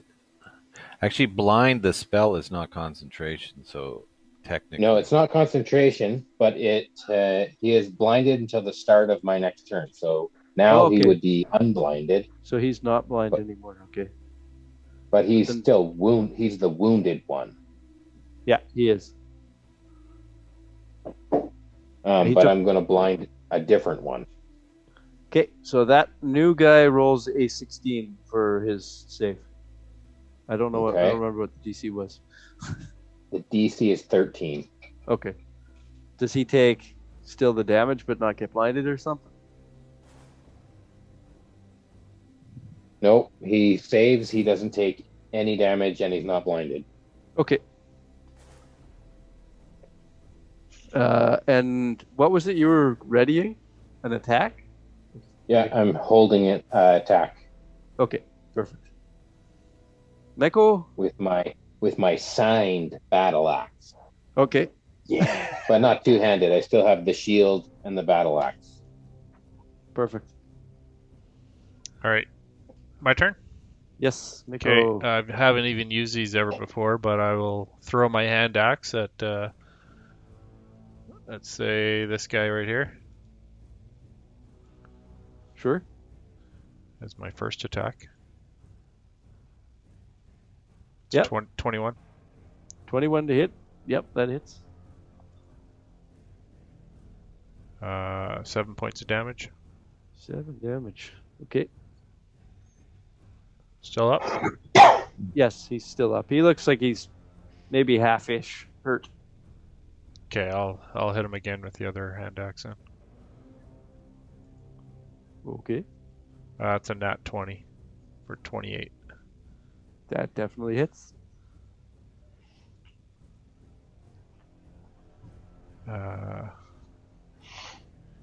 That's 12 points of damage. Okay, that guy is dead. So you throw 2 axes into this guy and chop off both his wings. He looks tasty. You smile as you see him writhing on the ground. Yeah, that's... I'm going to move a little bit towards the tree to see if that gives me any kind of cover from flying from behind me or something. Put my back against the tree. Maybe the branches will hinder them. Yeah, I'll give you half cover. Okay. They have to fly through the branches to try and get to you. Yeah. Like That's my turn. Perfect.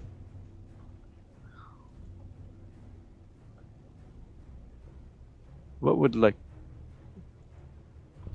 Lycus will firebolt the one right in front of him here. Okay. Perfect.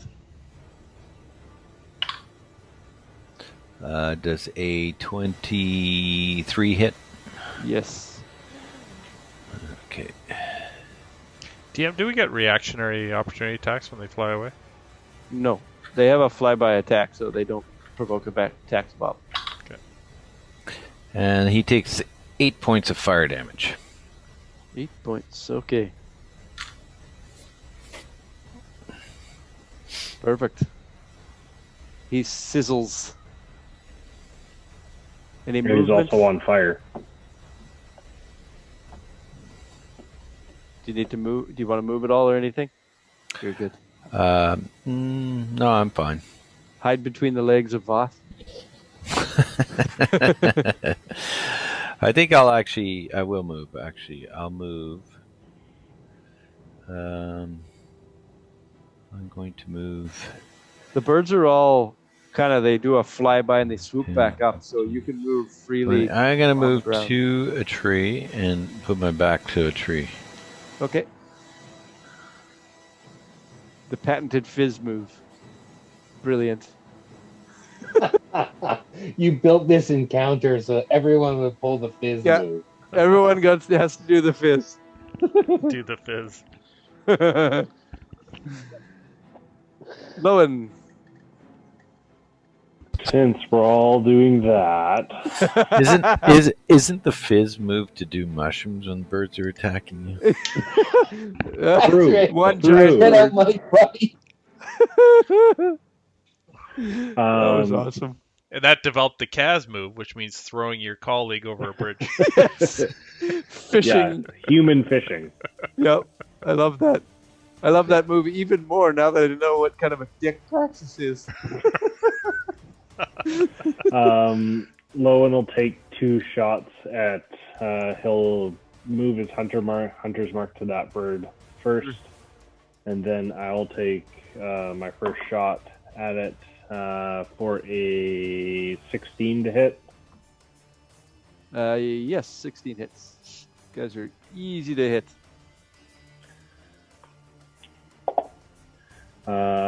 For 17 points of piercing damage.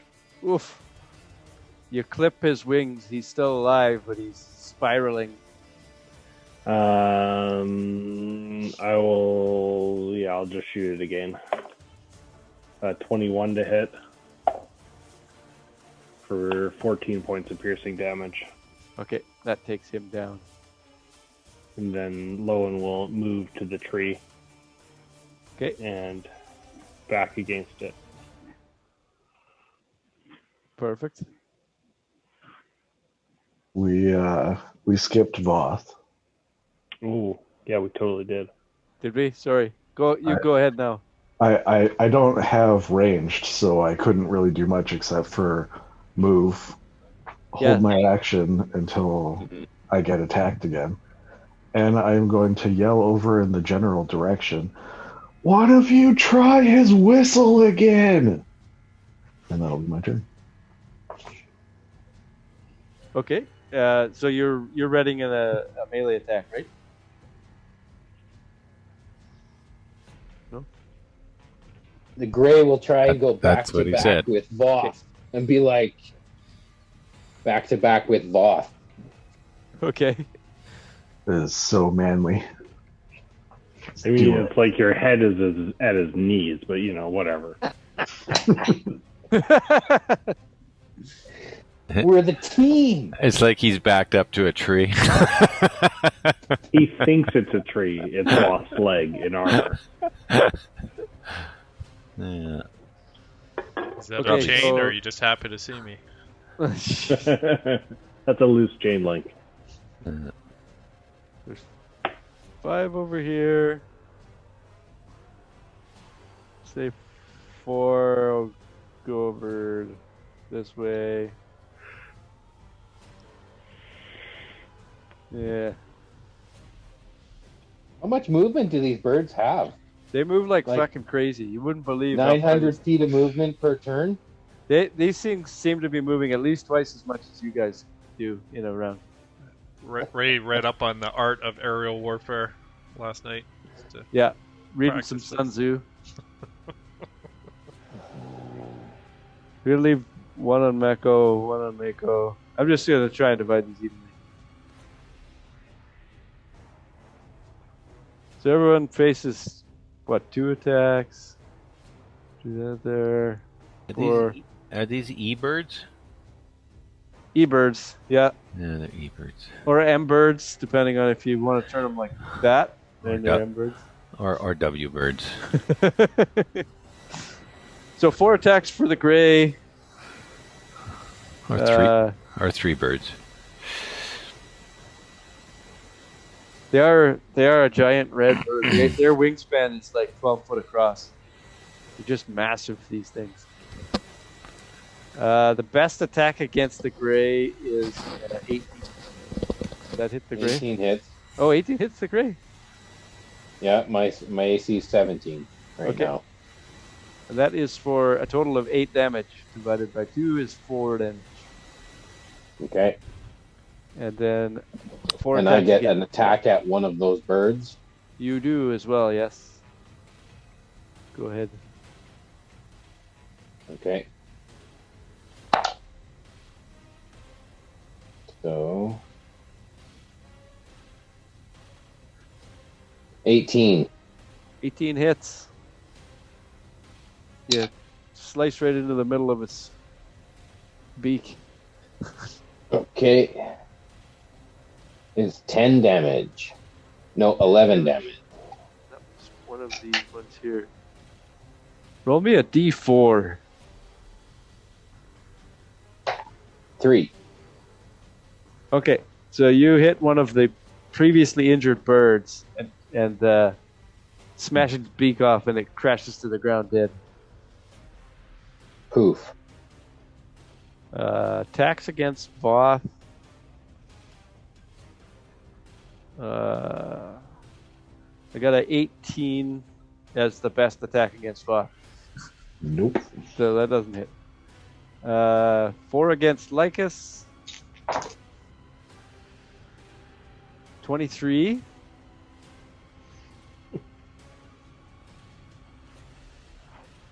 And then a 16. I'll take the hit. Okay. Does a 16 hit you as well or no? No. Okay. You take a total of 6 damage. 6 damage. And then 4 against Lowen.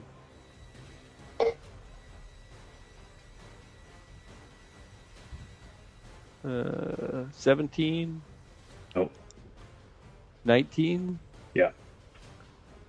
And then, okay, so just the 19. That is 9 pecking damage. They do some damage. Jeez Louise. 9 pecking damage? And then against Mako, best attack against Mako is a 16. Nope. And 1 attack against Mako is a 10. So. Nope. Okay.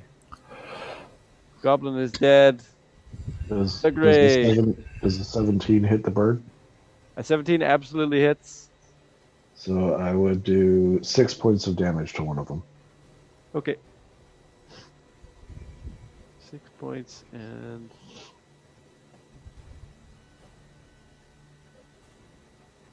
We'll say you hit one of the previously injured birds as well.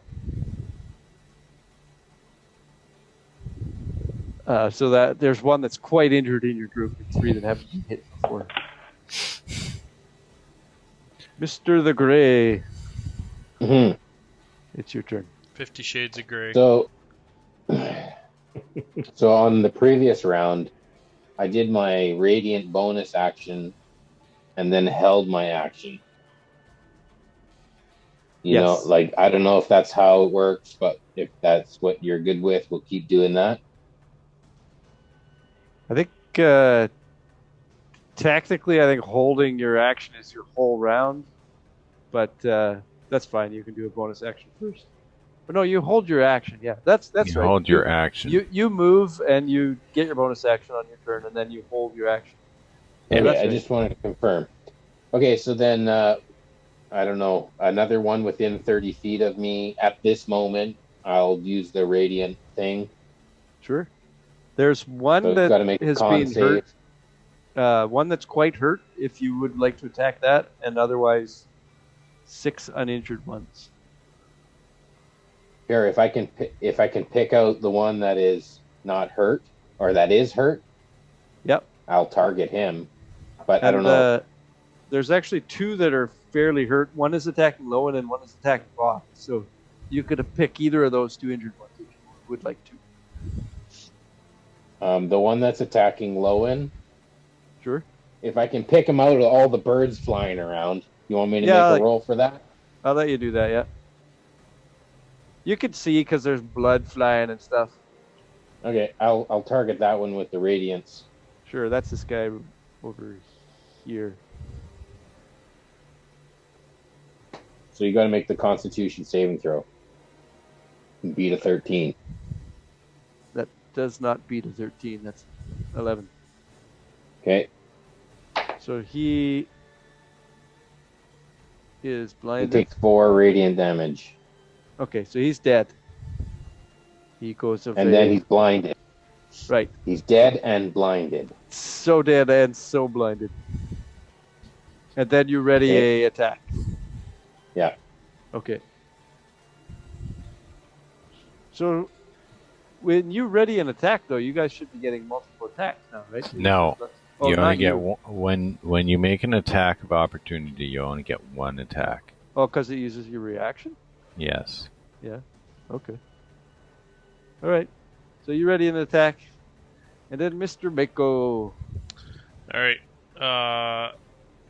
I heard Voss say something about blow the whistle. So Gonna run over to the goblin, grab his whistle around his neck, and blow into it. Make an intelligence check. 200 more birds come out of the trees. Just a straight intelligence? Uh-oh. Yeah. Better get cover. Intelligence. Sorry, what? Just a straight intelligence check. Okay. Oh, that's okay. That's a 19. Okay. With a 19, you feel like you would probably have a knowledge that blowing the whistle one time would be an attack command. And so... I was going to say blow it twice or something. So, yeah, if you think blowing the whistle twice, you could do that. Okay. And immediately all the birds disperse. Oh, yeah. The birds all... It's not their turn yet, but you can see they've turned less aggressive and they're starting to head towards the trees. Sweet. Yep. And that was your move and your free interaction. I guess you can still do an action if you want. Yep. I'm going to pull out 10 gold pieces, throw it on the goblin body, and cut his head off. Okay. It was 10 gold pieces per head. Yeah, that's fair. You succeed in cutting his head off. He's incapacitated on the ground, so you chop his head right off. Have the birds flown away? You see that they are reacting to the whistle. Because it's not their turn yet, they haven't flown away. Okay. I don't know if anybody wants to continue attacking birds. Well, it seems they fly away. I'll blast one with my firebolt. Okay. All right, so we'll say we're out of combat now. You get a firebolt attack in, anyone can do. Unless there's something else that 16 would hit? like to continue. 16 hits, yes.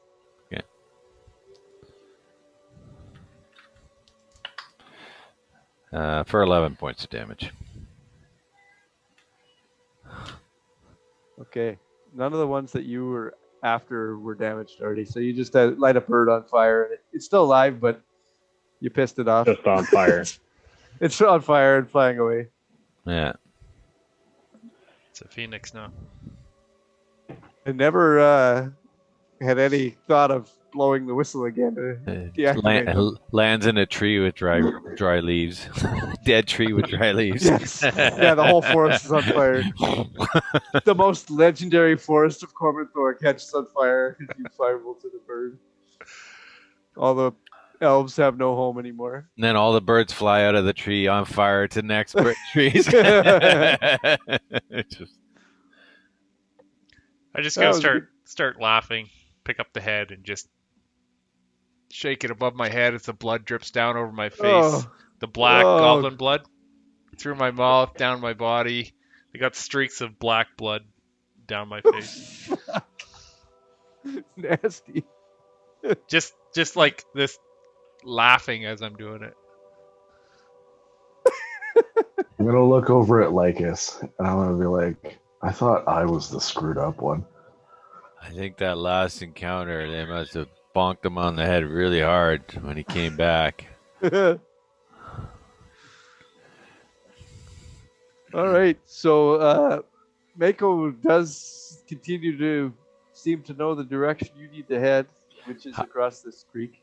Do you know how long it will be, Mako? Yeah, it's an hour this way. Yeah, I wear the whistle. Okay, you necklace. take the whistle. Yeah, it's on a string, so it's like a little amulet. Okay. Cool. Can I check the goblin's body for anything else other than 10 gold?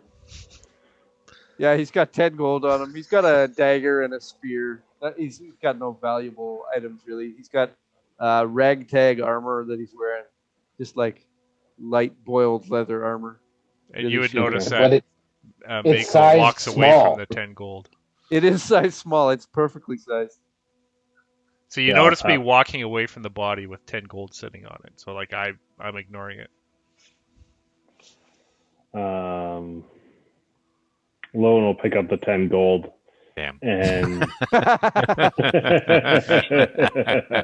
and I'll also check to see if there's any markings from where his home is from as well. As I said before, the forest floor is really loamy, so it'd be easy to follow tracks if you wanted to. Give me a survival check. Okay. That is awful. It's a 10. Even at advantage, it was awful. With a 10, I don't know if that gives you a check or not. Let's take a 5-minute break. I'm going to look up tracking rules, and Okay. we'll all go get I a beer. can tell you that they are my favorite enemy, and I have advantage to track them as well as intelligence to recall information about them. So, yeah. So you would definitely have a knowledge of where those goblins would probably live, like in terms of the flora and fauna they would live near and stuff like that. Okay. I'm just going to look up the DC of easy track. But Sure, yeah. Let's take a break. Okay. We'll see you back here in 5. So there are technically no rules for tracking in 5th edition, but I've got the old 3rd edition rules up. So, well, I'll say that your 10 is good enough to track in this kind of soil because it's really easy to find footprints in this. So the tracks head a little bit south of here if you wanted to follow them, and they look like they've been well worn in that same direction, that same kind of path. Is it time. the same direction I'm drawn to? No, you're heading basically north. And the tracks head south? Aren't we coming from the south? Yeah. Basically, if you were to follow Mako, you'd be heading somewhat straight north. And if you were to follow the tracks that Lowen has discovered, you'd be heading southwest following the river a little bit. Lowen will just take notice of that since I have a very big grievance against them. How about that? Perfect. Goblins are the best. Everyone knows it. Okay, so great and powerful. All right, so you're heading following Mako. He says it's going to take an hour to get where you need to be, and that's what it takes. You arrive in 1 hour in a very fascinating looking place. During that hour, sorry? Can I ask, Lycus, can you make that disc? Sure. I'll hop on and take a short rest. All right, fair enough. If anybody else wants to, you guys could rest here too. I want to say, Mako, how come you know all these things about where we need to go? How come, like, are you talking to Zaz Tam? Is he talking to you? Like, how come you know this? No, I don't feel like I'm talking to anyone. I feel like I just know that this is the way we have to go. This is where our next target is. Because I'm not getting the same kind of feeling from my black heart. How come you know and I don't? You just need to work on it there, Gray. Maybe you could help me. I don't know how. I just follow Voth because he knows what we're doing, but now he seems like you know what we're doing. Yeah, well, you may have to think about who you want to follow. Can I insight check to see like if he like believes that he is like chosen to do it, or if there's something weird happening? Sure. Make an insight check. No, that's probably not going to work. That's a 14. Yeah. Is that opposed to his deception, or is it a versus check? No, not really. It's just you just kind of you seem to believe what he's saying. You don't see any reason why he would lie to you about it. Seems fair. Seems like he's definitely been different in like the past 4 days that we've been traveling. Like these are these aren't like idiosyncrasies that we've seen traveling with them before, right? No. Nope. It looks like maybe there's something different, but like he had a private conversation with the DM over the past week. What we do in our private time is none of your business. Absolutely. I don't want to know anything. Nope. That's a hard pass. Nope. Takes a little bit of work to earn the DM's favor, you know. Whatever kind of hard work you're doing in your off time is your business. No, you probably all would have a sense that maybe Mako seems a bit different, but you also don't believe he's lying to you or anything. I'll keep following him, but it's only because Voth keeps following him. I'm still on the Voth train. Not joining the Mako train? No, not yet. And Mako goes right behind me. Just Mako's on the Mako train. Mako conga lines with you. The conga lines me.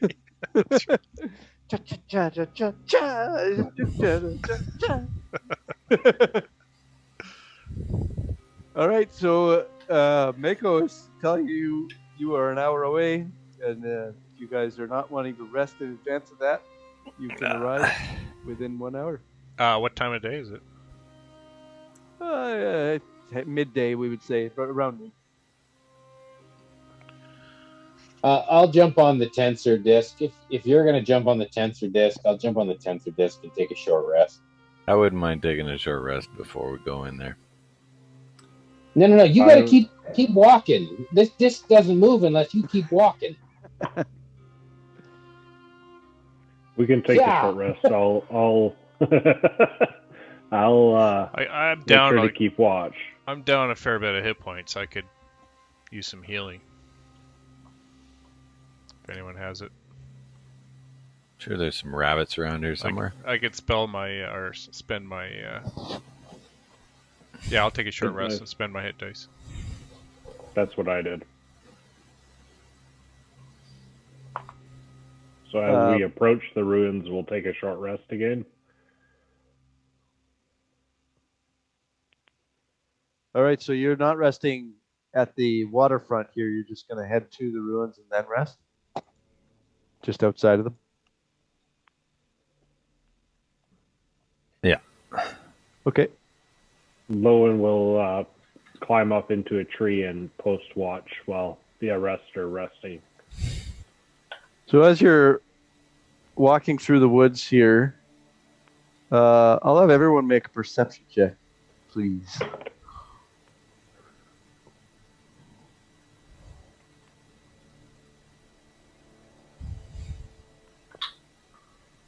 Ooh, a dirty 20. Nope, not me. 12. Okay. 10. Okay, Lowen, you see, as you guys are walking, as you're sitting on your little throne, some of the wounds on Mako'tas are starting to heal. Which seems odd. You've never seen that happen before. You take note of that. Not with a roll of a 1. Stupid hit dice.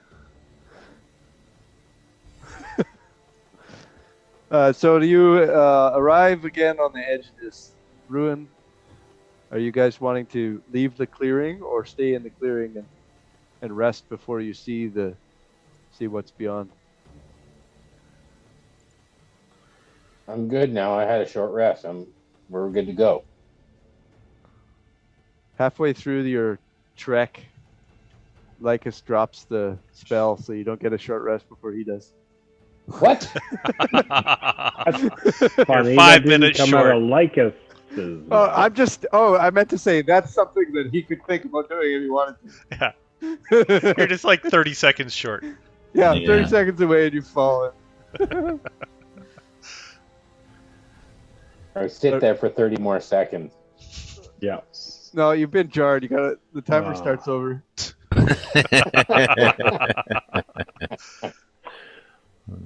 All right, so you just rest on the edge of the clearing. Some of you have rested already. The rest of you can rest just fine.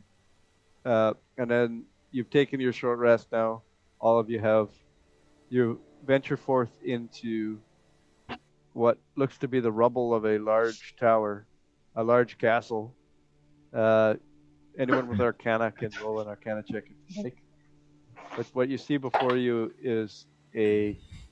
I'm rolling nothing but 12s today. Arcana, that's a 19. Okay. I got 12.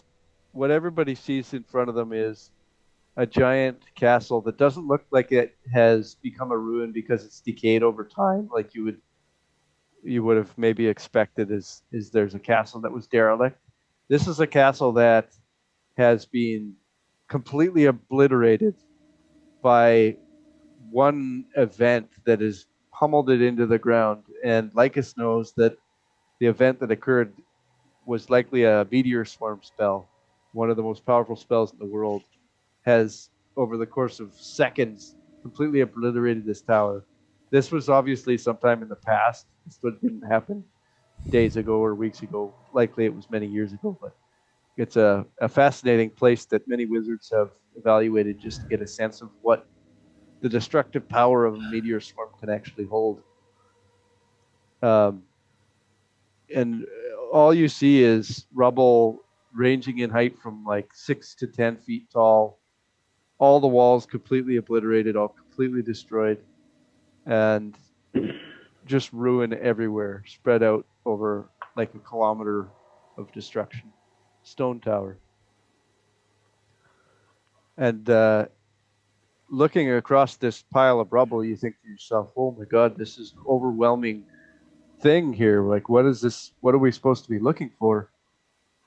But Mako knows exactly the direction to follow. Through this rubble over here. This broken archway. So you follow Mako.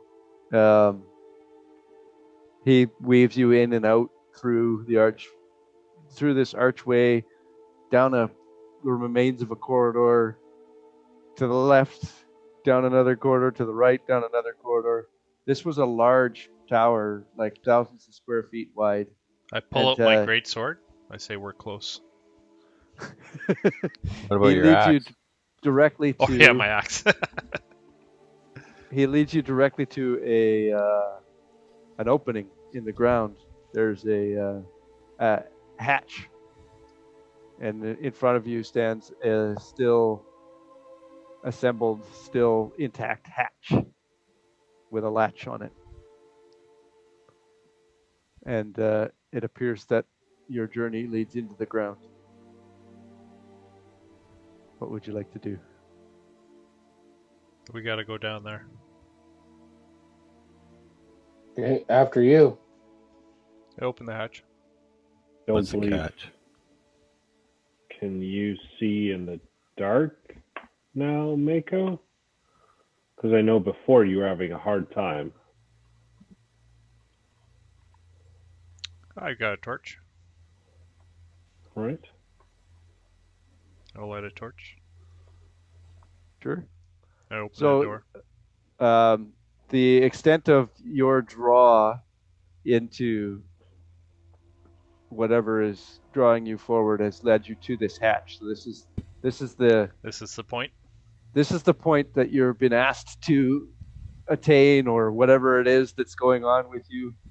So now you guys know you can head in. And so I'll bring up the map here. And okay.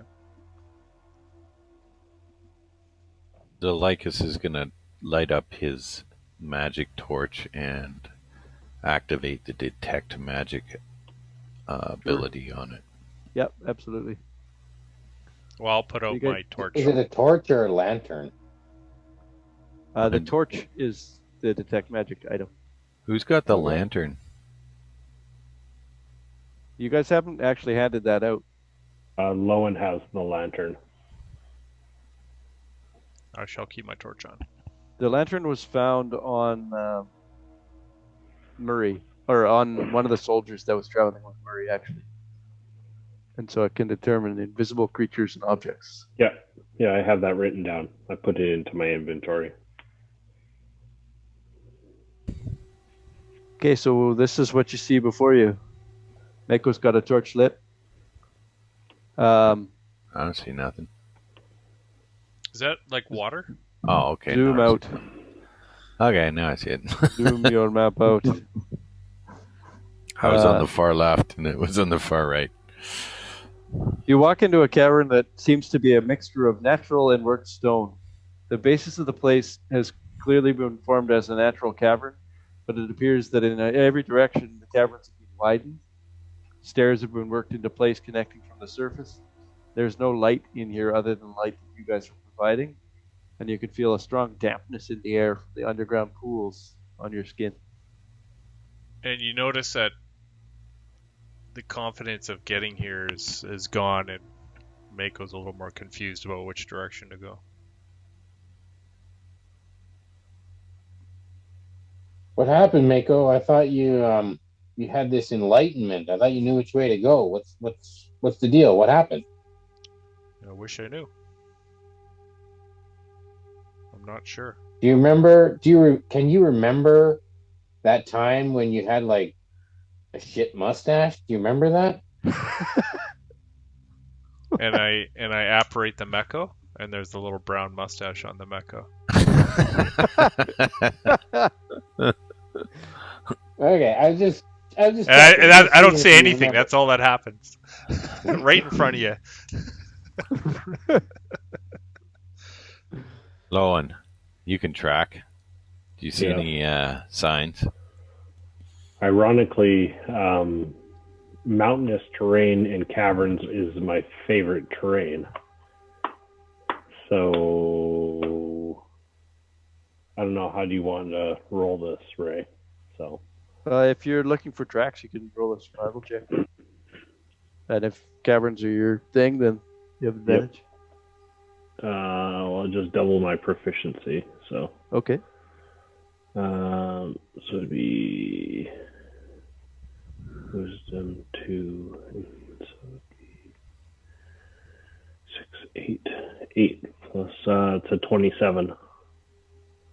So you don't see any immediately fresh tracks in this area. You guys can all see that there's a cavern here that heads up beyond and down. The stairs heading down over here.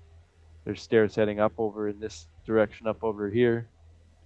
You don't see tracks that are fresh in terms of any human tracks or any target that maybe you're interested in finding, but there are many different types of tracks from many different kinds of creatures or animals. You're not even sure, but there's such a hodgepodge of varied tracks that it's hard to get a read on the comings and goings, but that they've traveled throughout this cavern to the northwest and the southeast many, many times.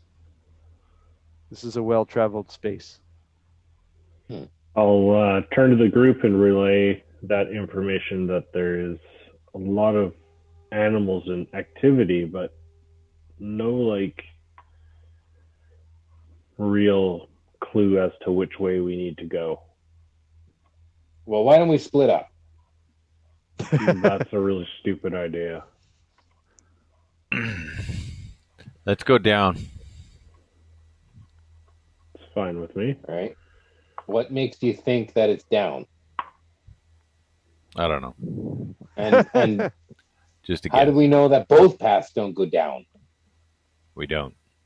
But unless we search one path, we'll never know. Standing here, twiddling our thumbs isn't going to advance our course. Okay. Voth, what do you think?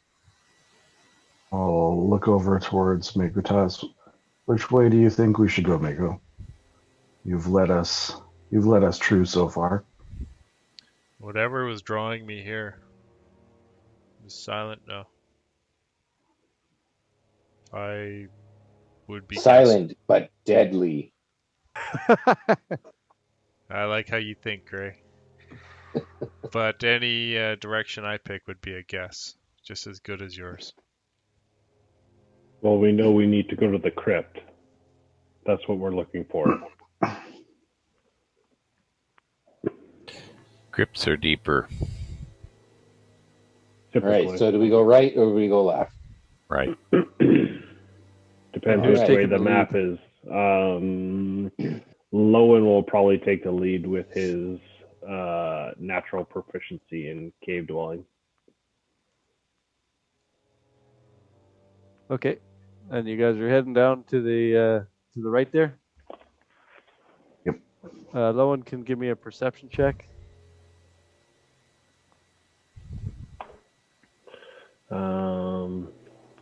15 plus double my. That's a 19. 19, okay. You're heading down towards the stairs. The stairs, so these squares that we're standing in, everyone's standing in here, are 10 foot wide, so 4 people sit in one square. So these stairs are quite massive. They're 10 feet across. And as you're walking down to the bottom of the stairs, you see this. Does this show up on the screen for everybody? Yeah. Okay. It looks like see Jello this? that's gone bad. You see this object that's 10 foot across, standing perfectly still, almost invisible, across the entire pathway here at the bottom of the stairs. And it would have been a difficult thing to spot.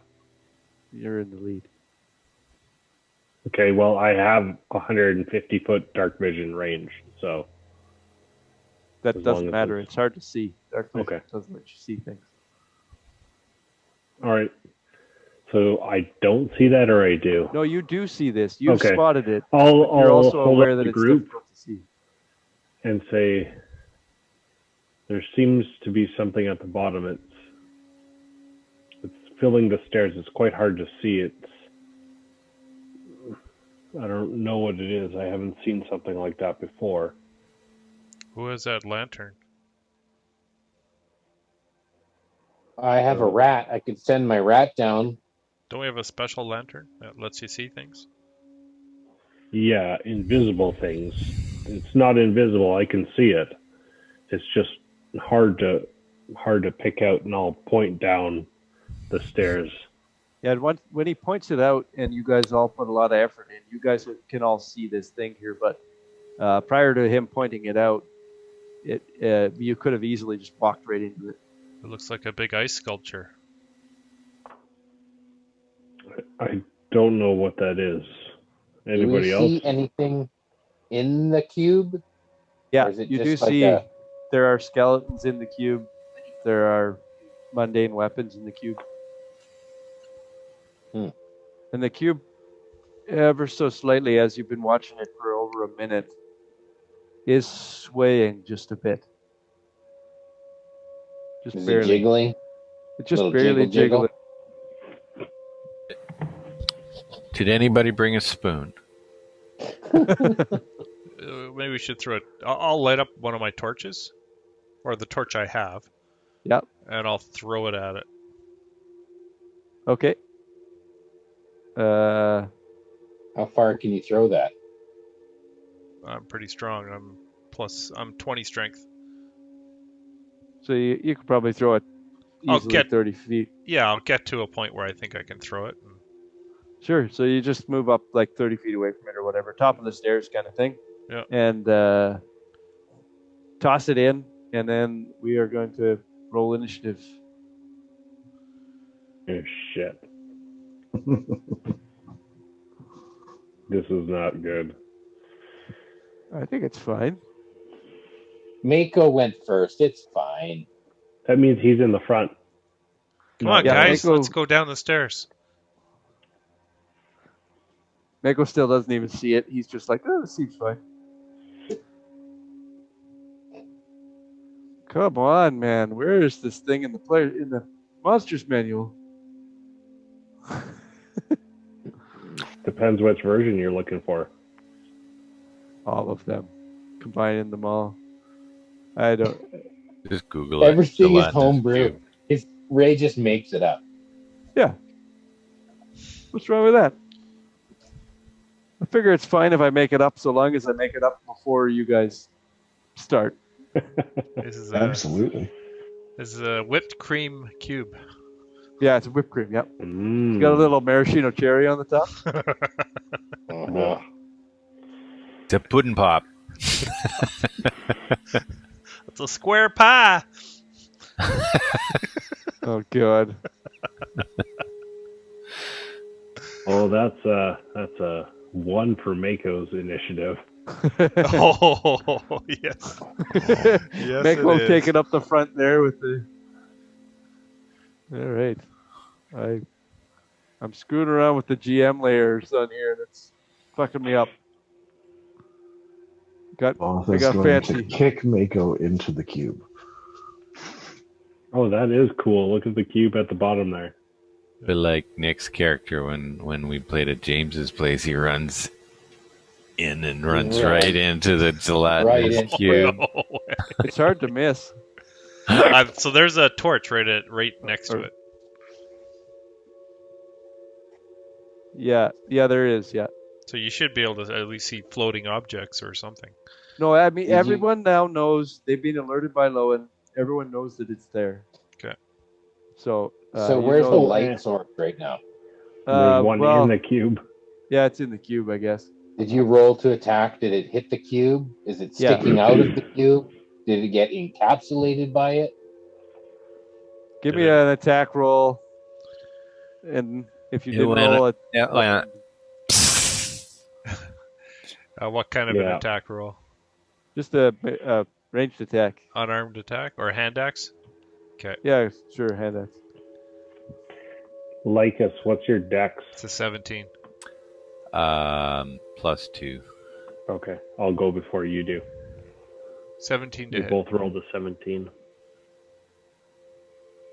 Okay, 17 hits just fine. So you throw your torch, and it actually would fizzle out inside of the gelatinous cube. So exactly. So I put that radius on. The light goes away. Yeah. Well, Lycus has his lantern. Yeah. Yeah. But the light. Do I see anything glowing inside the gelatinous cube? No, you're not close enough to it. Just throw your torch in there to see. No. So when you toss the torch, you can tell that the thing reacts to it, and that it's slowly shuffling towards you.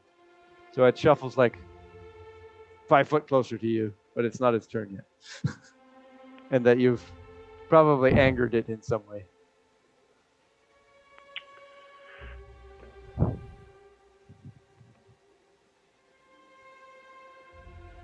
And it's now Voth's turn. The hell is that thing? I guess Arcana check. Give me an Arcana check. Whoever's got it. 10. 22. 12. All right. We'll say Lycus has heard of the concept of a creature made out of gelatin, and that you really don't want to touch it. And he could choose to relay that to the group if he wants to. But it's Voth's turn. Free interaction if Lycus wants to warn anybody. Yeah, I'll tell them. Hey, this thing is very acidic. Don't let it get it. Don't get close to it. And then it's Voth's turn. Then he runs up to it. In hearing that, of all of the times that Voth has continued to refuse to pick up ranged weapons when they were good, he'll say, I knew that we should have went up, and turn around and walk away. I will move 5 feet forward, and because I got nothing else, I will cast Bless on Lycus, Mako'tas, and Lowen. Okay. And if that's your turn, then it is Lowen's turn.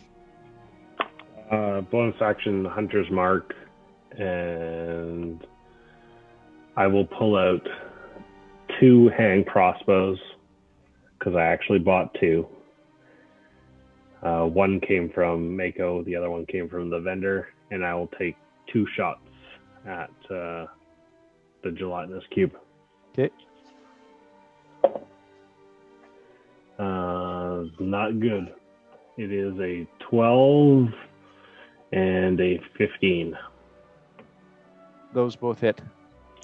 Oh. It's a giant 10-foot wide cube of jelly. I rolled a 2 and a 5. Can I get my free interaction to make my third attack for fun? Nope. Okay, that's all right. That is a total of 10, 14, 14 and 14, 22 plus 10. So 32 points of piercing damage. Back out 10. So 22 of it was force damage. 32 total. Okay. And Lowen will back up.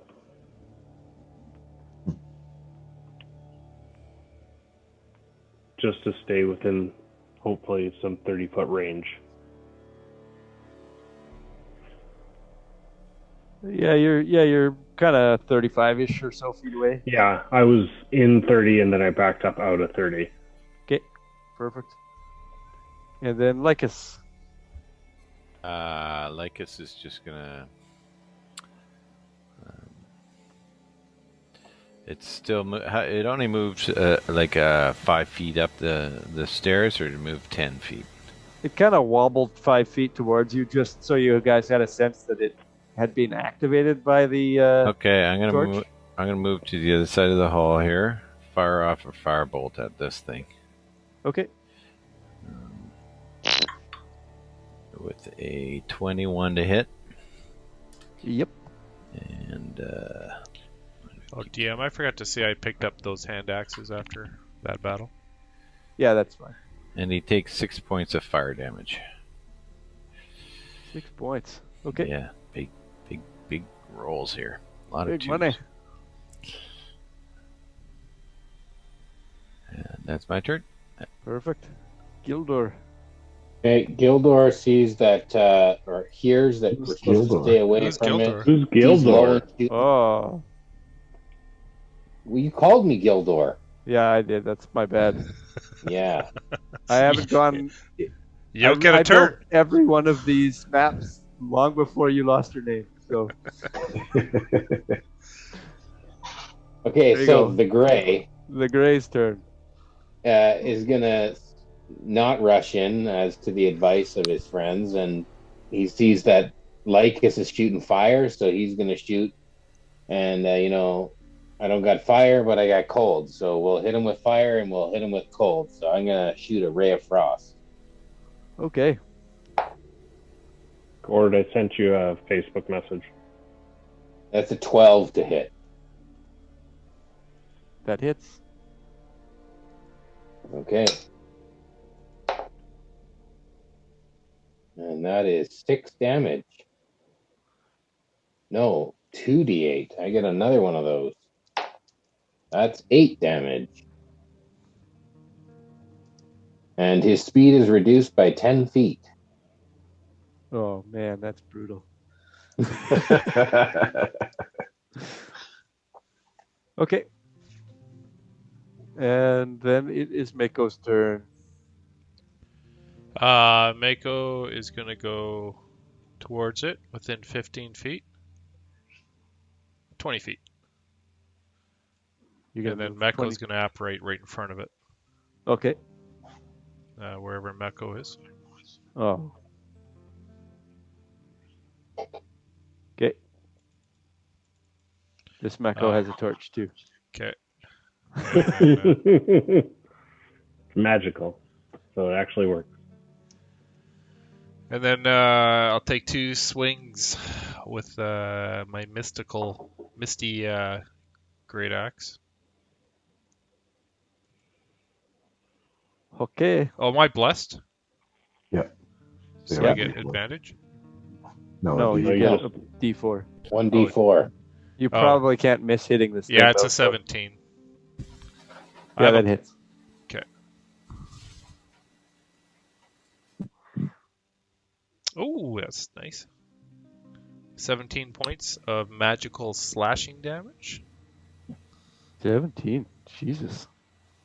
Nice. Okay. And then my second swing. That's a 25. That hits. That's not as good. 9 points of slashing. And then I'm going to back up 15 feet. So I'm still within 30 feet of it, so 10, 20, 30. Sure. Perfect. And so it is now the gelatinous cube's turn, and it's just going to walk forward and engulf Steamroll over Meko. the Meko because He just turns into smoke, disappears. It's not smart enough to. How much movement does he have? Enough. It's reduced by 10 feet. Yeah, I know. He was 5 feet away from Meko. Yeah, I was in melee range. So it moves forward, and it would not be smart enough to do anything other than attack the Meko and try to engulf it with its action and stuff. So that is its turn. Mr. Voth. I will continue to concentrate on blessing the party, and I will begrudgingly just stare and not be able to do anything. Okay. Actually, right before your turn, I'm gonna back that up one bit because you'll probably like this.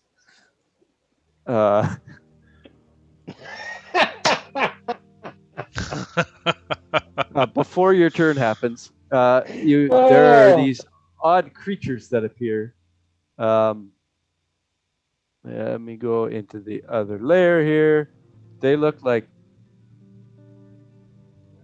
this. Yes. They look like this.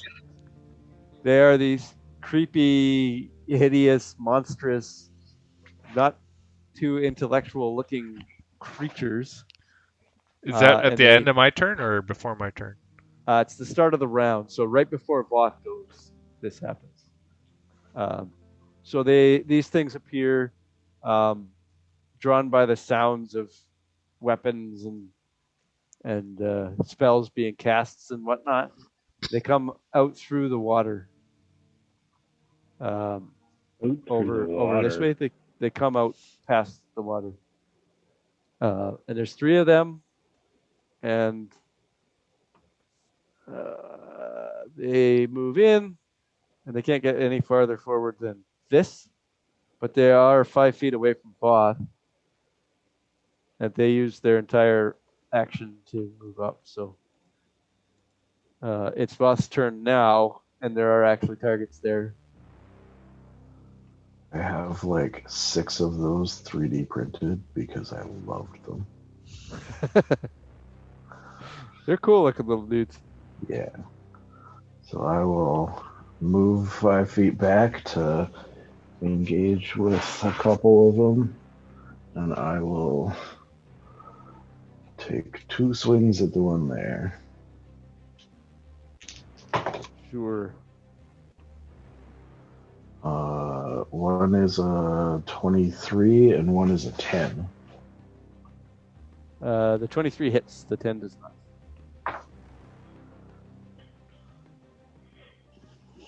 Well, That's a 1 on the damage for a staggering 5 points of bludgeoning damage. 5 damage, okay. 5 is a pretty good blow on these guys. They're not like the strongest guys of all time. That'll be perfect. That's your round? Yep. Okay, perfect. Oh, Lowen's turn. Lowen will push forward a bit. Oh, now I can hear some battle music. Yeah, sorry, I figured out how to get it on there now. Lowen will push forward a bit to go within 30 feet of the cube. So probably moving like 10 feet forward, and then I'll back up to kind of be between Mako and Lycus. And I'll take 2 more shots at the cube. An 18 and a 27 to hit. Yeah, those both hit. So now I need... Oh, that's an awful roll. 10, 13, 23 points of piercing damage. Okay, your arrow funks into the jello and rests there. And that is your round. Are you moving back to where you were before? I'll move back to where I was. Okay. Actually, I'll rotate over to this side and tell Lycus on the way by, I don't think my attacks are doing much. I think you'll need to take care of that. And I will... Thanks. As my arrows go poop, poop, poop, poop. Like a porcupine. You don't think that your arrows are completely useless against these things, against this thing? It seems like your arrows seem to be working, but it's hard to tell with the physiology of the thing, maybe how much it's working. Yeah. And then it is Lycus's turn.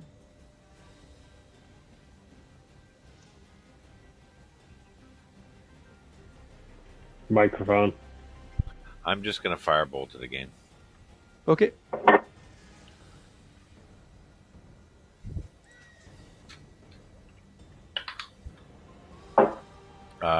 21 to hit. That hits. Come on, give me some damage this time. 6 points of damage again. I'm rolling 2d10 and I'm just getting I was going to say, you know you do more damage. Okay. Yeah, no, I'm just rolling 1s and 2s on this. Okay. Well, you've hurt this thing reasonably well. Right? I'm going to back fire, up you a can little tell bit for here. sure is helpful. I'm going to move to the stairs. Okay. Right in charging range of those beautiful spiky dudes. Perfect.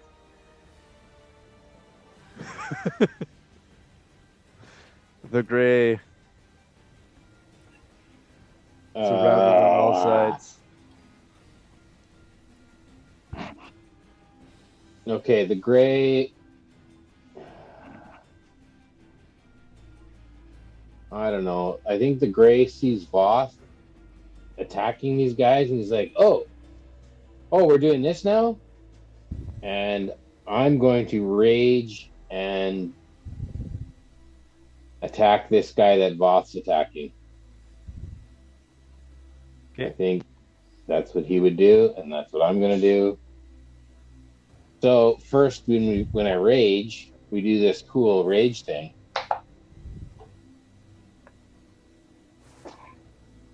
Whenever a creature hits me with an attack roll, that creature takes 1d6 force damage as magic lashes out in retribution. Cool. Nasty. You got to move your guy over. Yeah, I'm going to move. Actually, I'm going to flank him. Perfect. Even if flanking doesn't do anything, that's still where I'm going to stand. Okay. Flare flanking. Yeah. Yeah, that's right. Still a sound strategy. Makes sense. So that is Oh, sorry. 17 to hit. 17 does hit, yes. And...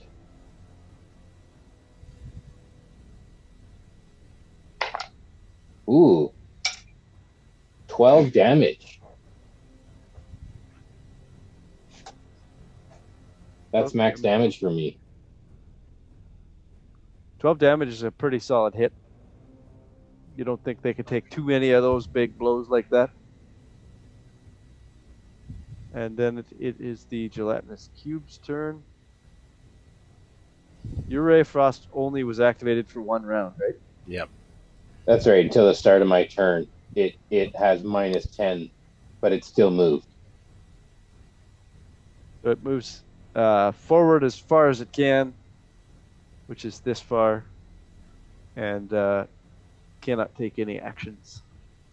But it wobbles a bunch in anger. Yeah, that's far enough. Next, it is these frightening-looking creatures with these giant eyes that seem to be able to psychically reach into your minds. I'm going to need a deception check from the Gray and Voth and Mako. A deception I roll check? deception? You roll me a deception check. Okay.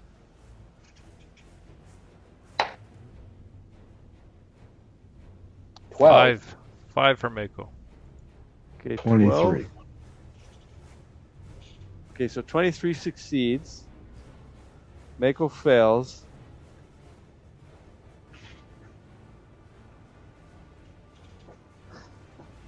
Okay, and sorry, what was the Gray's roll? The Gray got 12. Gray got 12. Deception. Is this magical? No, Okay. It's not a saving throw, though. it's not a saving deception throw. It's check. a deception check. Oh, Yeah. okay. Mm-hmm.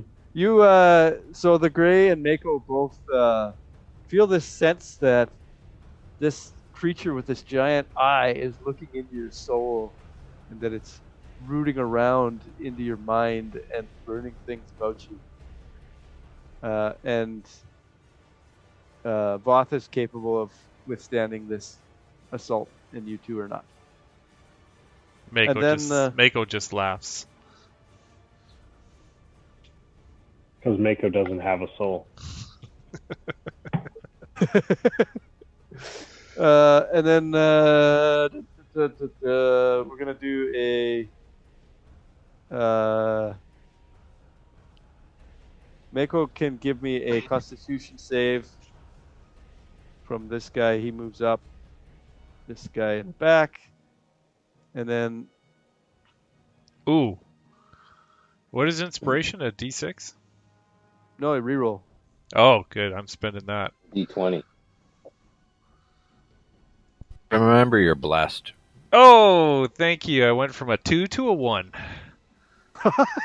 Remember, you're blessed. What's a D4? Oh, I am blessed. Okay, so actually I get 2 more rolls.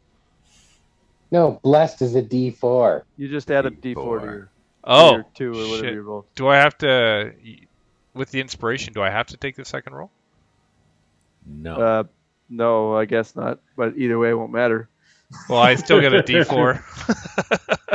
Yeah. Okay, I give don't me your think total. that's gonna I'll matter roll my either. D4. I don't think it's going to matter.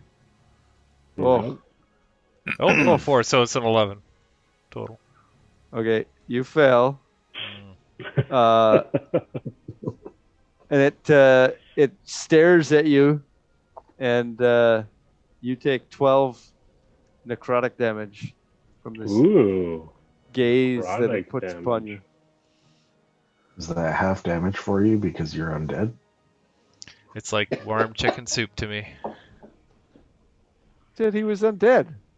You take full necrotic damage. They don't know what they're talking about.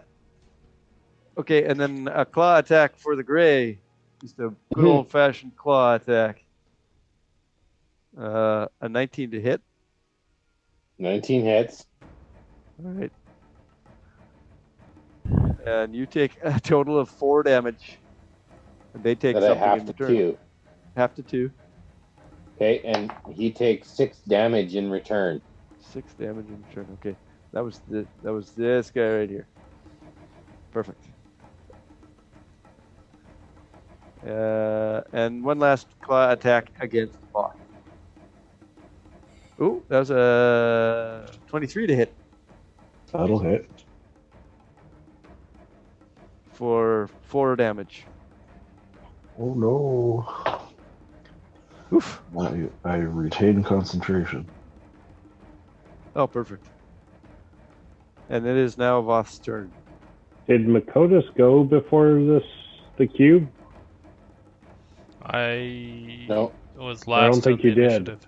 No, I never had my turn. No, you should have gone before the the cube. gray.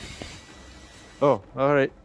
You could. Because I was like, there's no Mako, because it would have only moved to the Mako and not all the way up the stairs. Yeah, so Mako appears right there. And then I No, move. but the Mako goes before the cube goes. Yeah, it's fine. It'll just eat low, and it's okay. I'm moving. I'm not gonna be. I'm not gonna be in range of that shit. And then I move If the Mako appears 10, 20, 30 feet from my Mako. Sure. My Mako's going to do 2 attacks. Okay, perfect. Like if the Mako appears first, it can't pass through the Mako. It has to eat the Mako. Remember, add your D4. Yeah, it's a 19. I'm sure I hit. Yeah, 19 hits.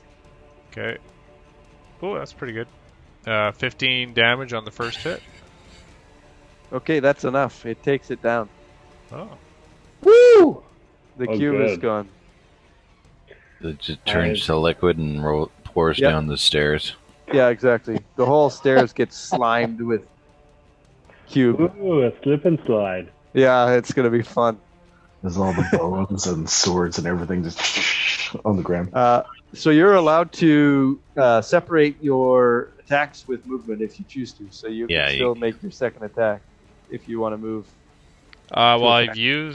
I've moved about.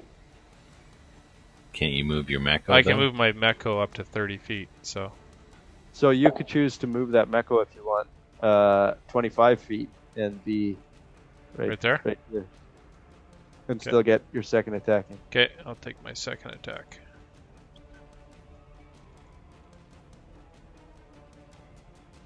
Not great. 15. You're blessed. Oh, I'm blessed. Yep. Hang on. 15 already hits. Yeah, so it's 18. And damage? Yes. Is 12. 12 damage, alright. Creepy one-eyed guy takes a good hit to the arm. And Mako's going to turn away so he's not looking at the eyes. Okay. Perfect. Good thing there's no flanking rules. They could attack you from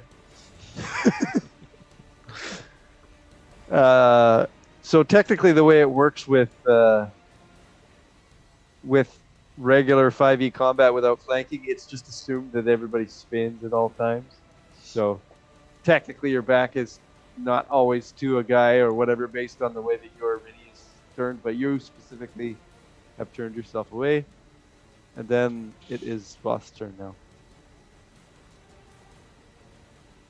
Did they go? Oh yeah, they went. Yes, they did. All right, I will make my first attack.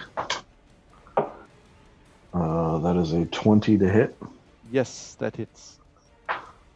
For 11 points of bludgeoning damage. This guy is quite hurt. He's been hit multiple times from every direction. And I will shuffle 5 feet that way. Okay.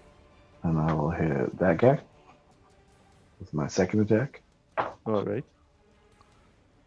This guy's also been hit, but not nearly as much. That's an 11 to hit. 11 does not hit. All right. No bonus actions? Nope. Because I'm concentrating on my spell, and Paladins have a lot of concentration spells.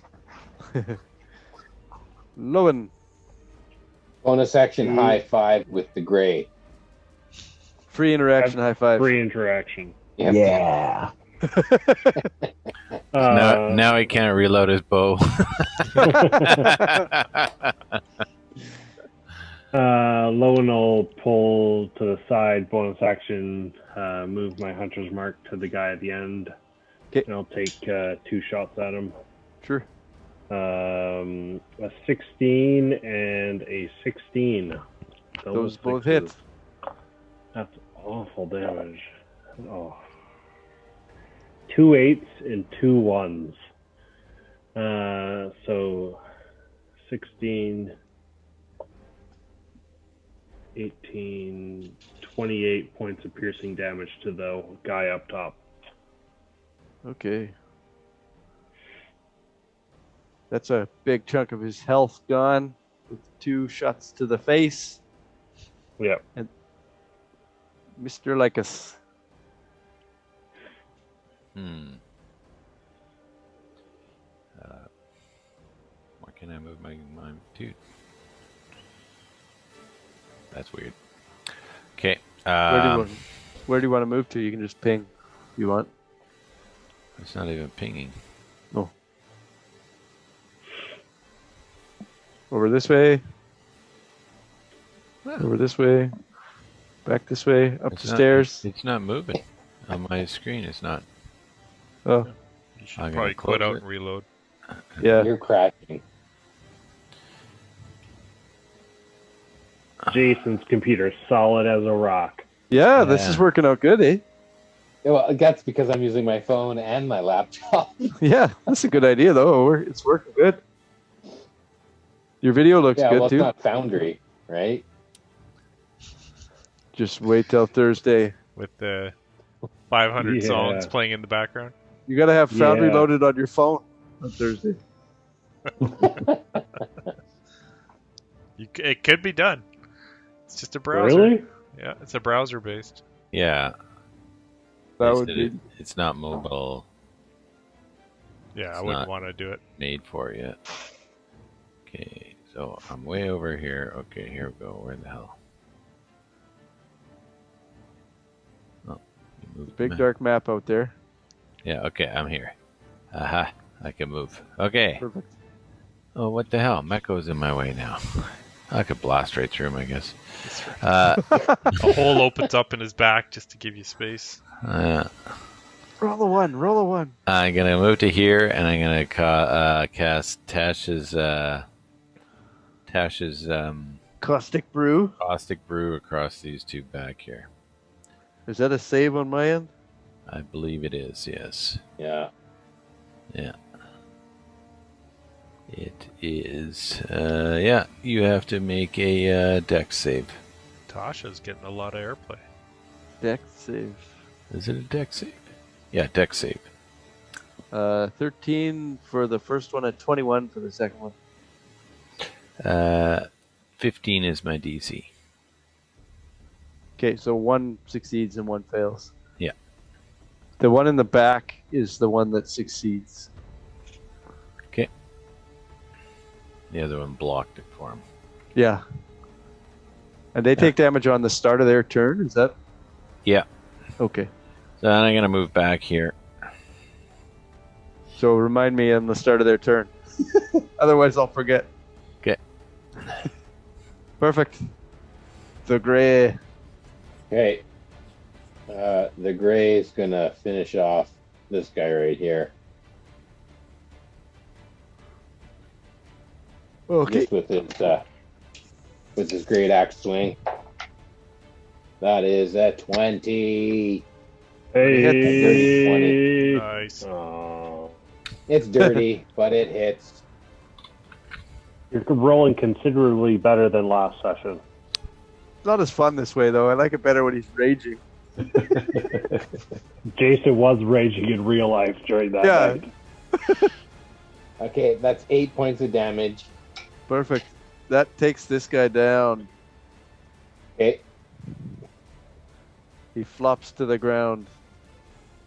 that giant. Boss, did you see me? Did you see? On my turn, I'll free interaction high five.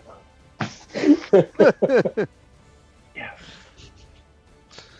You just is a special handshake that you guys do. That's a low five, isn't it? Right in the middle of It battle. is.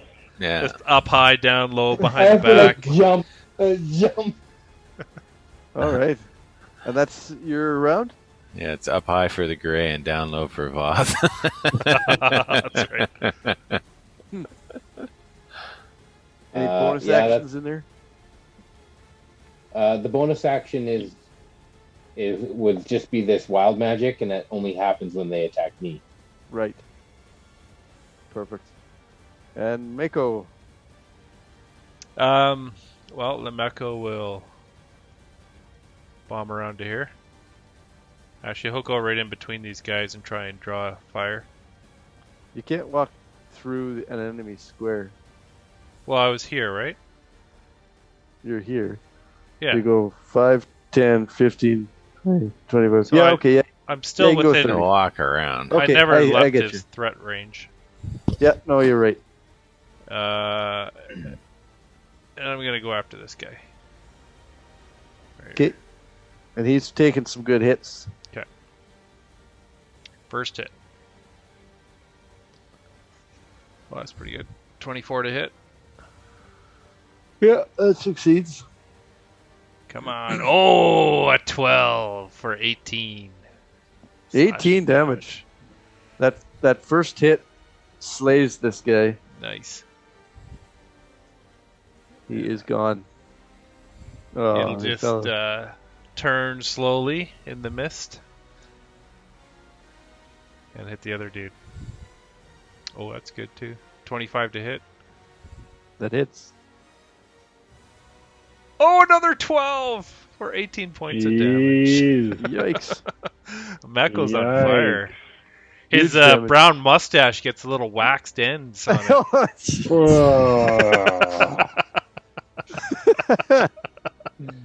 Awesome. All right. It is now the enemy's turn. And so that means the one takes the damage. And the one that died is the one that takes the damage. So the Tasha's damage. I thought you said it missed the one that Yeah, the front one took all the damage. the front Yes. one, yeah. Yeah, and that's the one front one. Yeah. Sorry, the one that's alive is the one that takes the damage. Yeah, Yeah. okay. So I rolled 7. Okay, perfect. So -7. Perfect. And then it is their turn.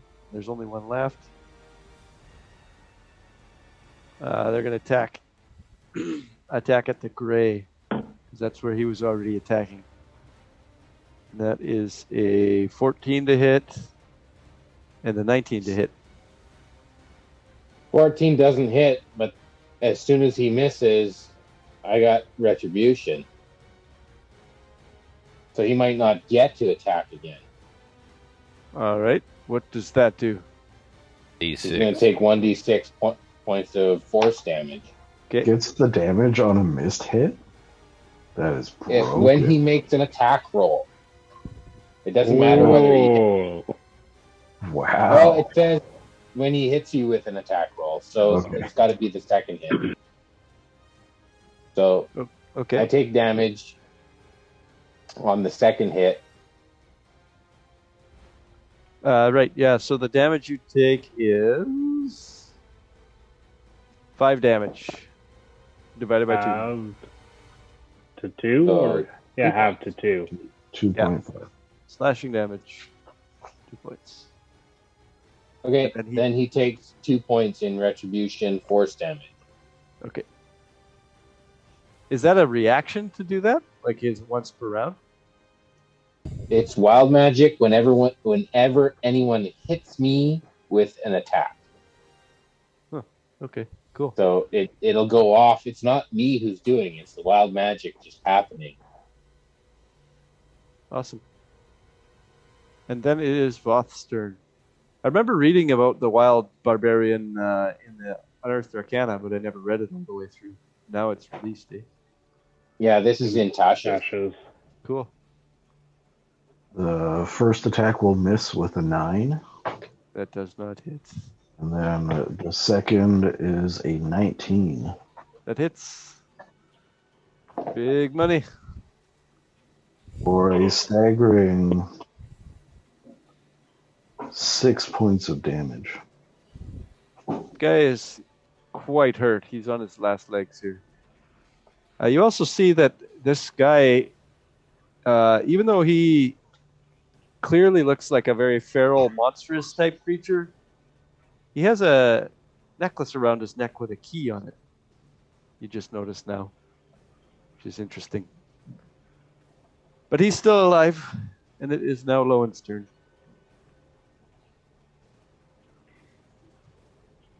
Just 1 second. No problem.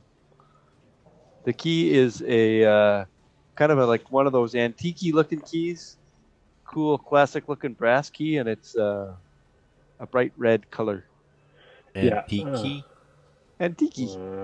Yeah, that antique key. Wakiki antique. I will bonus Do that action at with the end of my turn. I would reach for the key, and I imagine that as I grab the key is when the bolt's going to hit him. Yeah, I'll make my 2 attacks. It's a 29 and a 12 to hit. Oh, I get to add a d4 to the 12. It's 14. So the first attack hits. Oh. Okay. It's still good. It's another 14 points of damage. That's okay, it. so Voth sees this key. He reaches over, grabs the key around the neck, and as that happens, very anime style, the head kind of explodes of this creepy giant-eyed creature, and the body slumps over, and the key stays in Voth's hand. Nice. You've successfully defeated these creatures. Mako comes running over to Voth and Exactly how I planned it. puts his hands on his shoulders. He's still got goblin blood that's streamed down his face, and I'm guessing Voth has this creature's blood all over his face. Some eye goop splashed in my face. Yeah, Yeah. I'm just like eyeball yeah. stuck to its forehead. These eyeballs are Giant contact lens. the eyeballs are like a 4 or 5 inch diameter eyeball. It's the creepiest thing. It's like a giant. Just poke him in the eye. The two of them are like, they're congratulating each other. They're celebrating Just the communing in victory, the and death. the Gray will just kind of also join in, but really he's kind of like this little, yeah, I'm too. Me too. Me too. Just this little guy hugging. Lowen looks Awesome. over and just shakes his head. He's like, Yeah, Lycus is all shaking his sorts of head fucked too. up. This is not right. There's something fucked up with that guy. All I know is I'm not eating whatever they're eating. Awesome. Lycus is going to walk over to where the objects fell out of the gelatinous cube and hold his detect magic torch over it. Okay, roll me a D100. Ooh, fancy. Lowen will walk over There's a with 2% Lycus. chance that Ray changes his mind from saying the mundane things that were in the cube to there was actually something. 39. 39, okay. He had never got close enough to actually be able to use his wand thing on this before. Does he slip and fall down the stairs first? Yeah, that's true, actually. You're going to have to give me a dex check. You were aware that there was a With danger D4. here? With a D4. Yeah, you got the plus still. Whatever. I rolled a 15 plus 2 That's good. plus my dex. So you find nothing magical inside this creature. There is a set of half-plate armor, non-magical. All the straps have Melted melted away. And you find 2 jade pieces, each valued at 70 gold pieces. Yeah. Each valued at 7,000 gold pieces. Yeah, that's how this works. Nice. Yeah. Oh, cool. That's Yeah, how this so works. That's great 140 math. total dollars worth of jade. And then the other creatures, the spiky creatures, they don't have any objects on them because they're very like feral, animalistic type creatures, except for the key.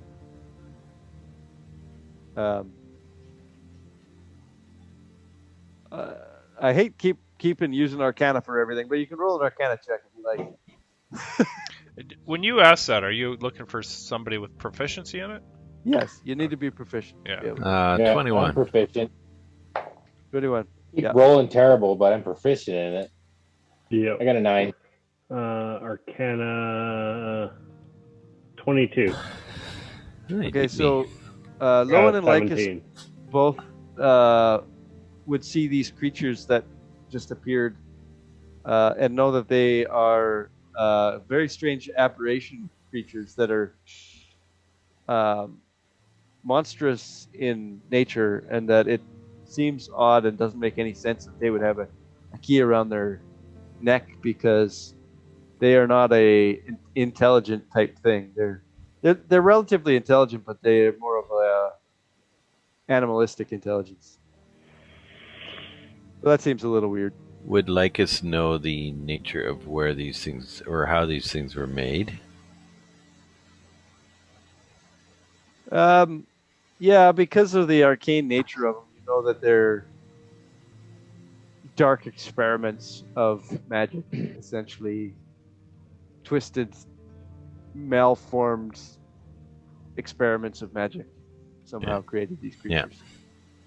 Yeah. So the Grey will pipe up and say, look, there's a red key. All we have to do is find a red lock to put the red key in. Yeah. Sure. Lycus pats you on the head. Yeah.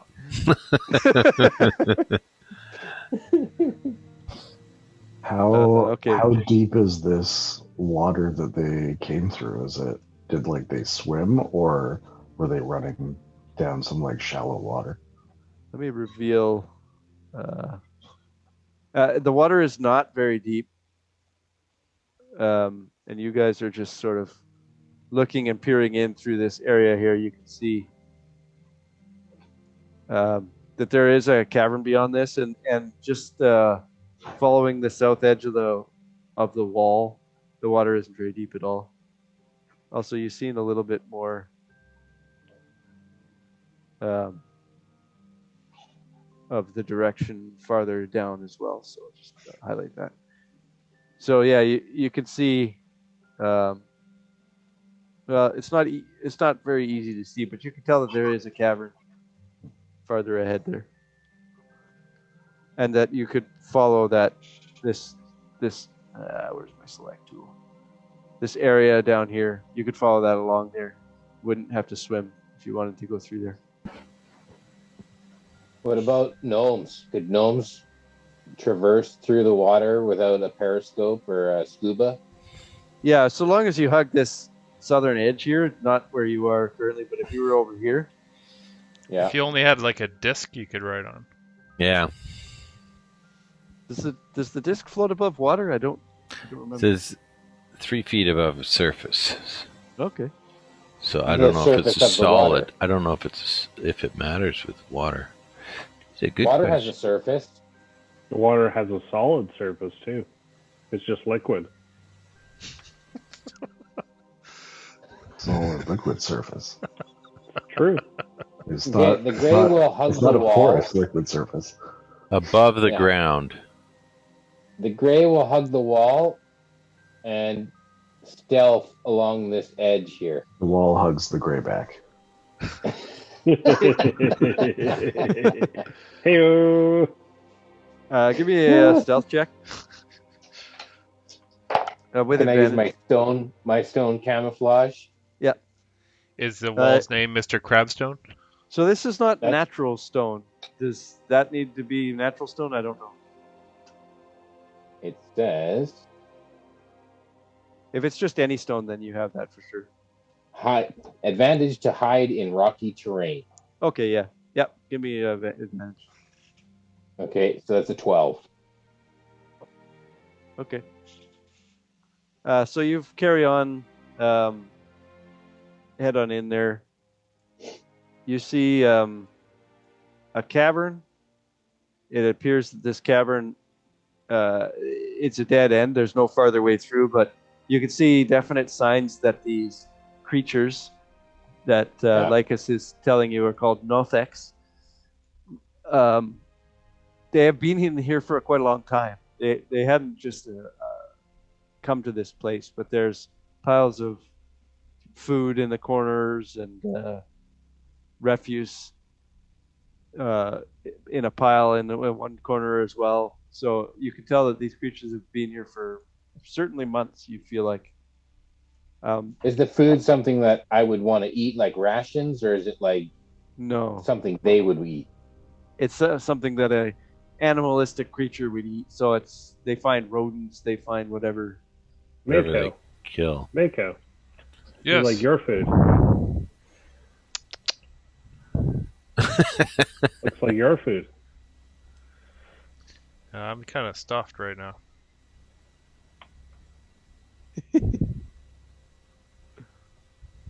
I've got the torch going on detect magic still, so I'm just going to keep looking around if I see anything glowing.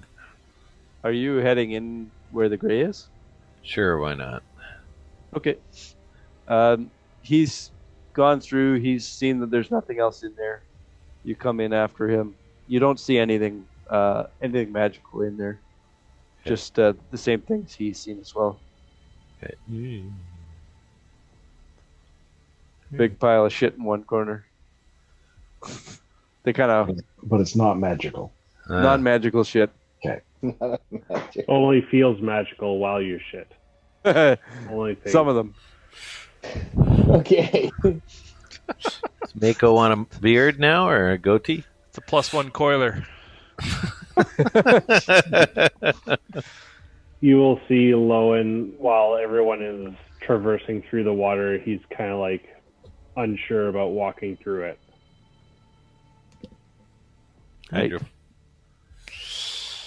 Hydrophobic? Just a little. Yeah, so you're trying to probably stay strong and maybe not show any kind of fear, but you're just staying back and yeah, not liking the fact that there's a bunch of water there, right? So okay, so now Lycus looks like he's heading down, leading the way. Yeah. Lowen will trek with Lycus, kind of just like keeping pace with him. Okay, everyone's going together. Everyone's heading down. Yeah. Okay. 1 minute. We tell Mako to kind of like hold back, just because not all of us need a torch to see. Yeah. Okay.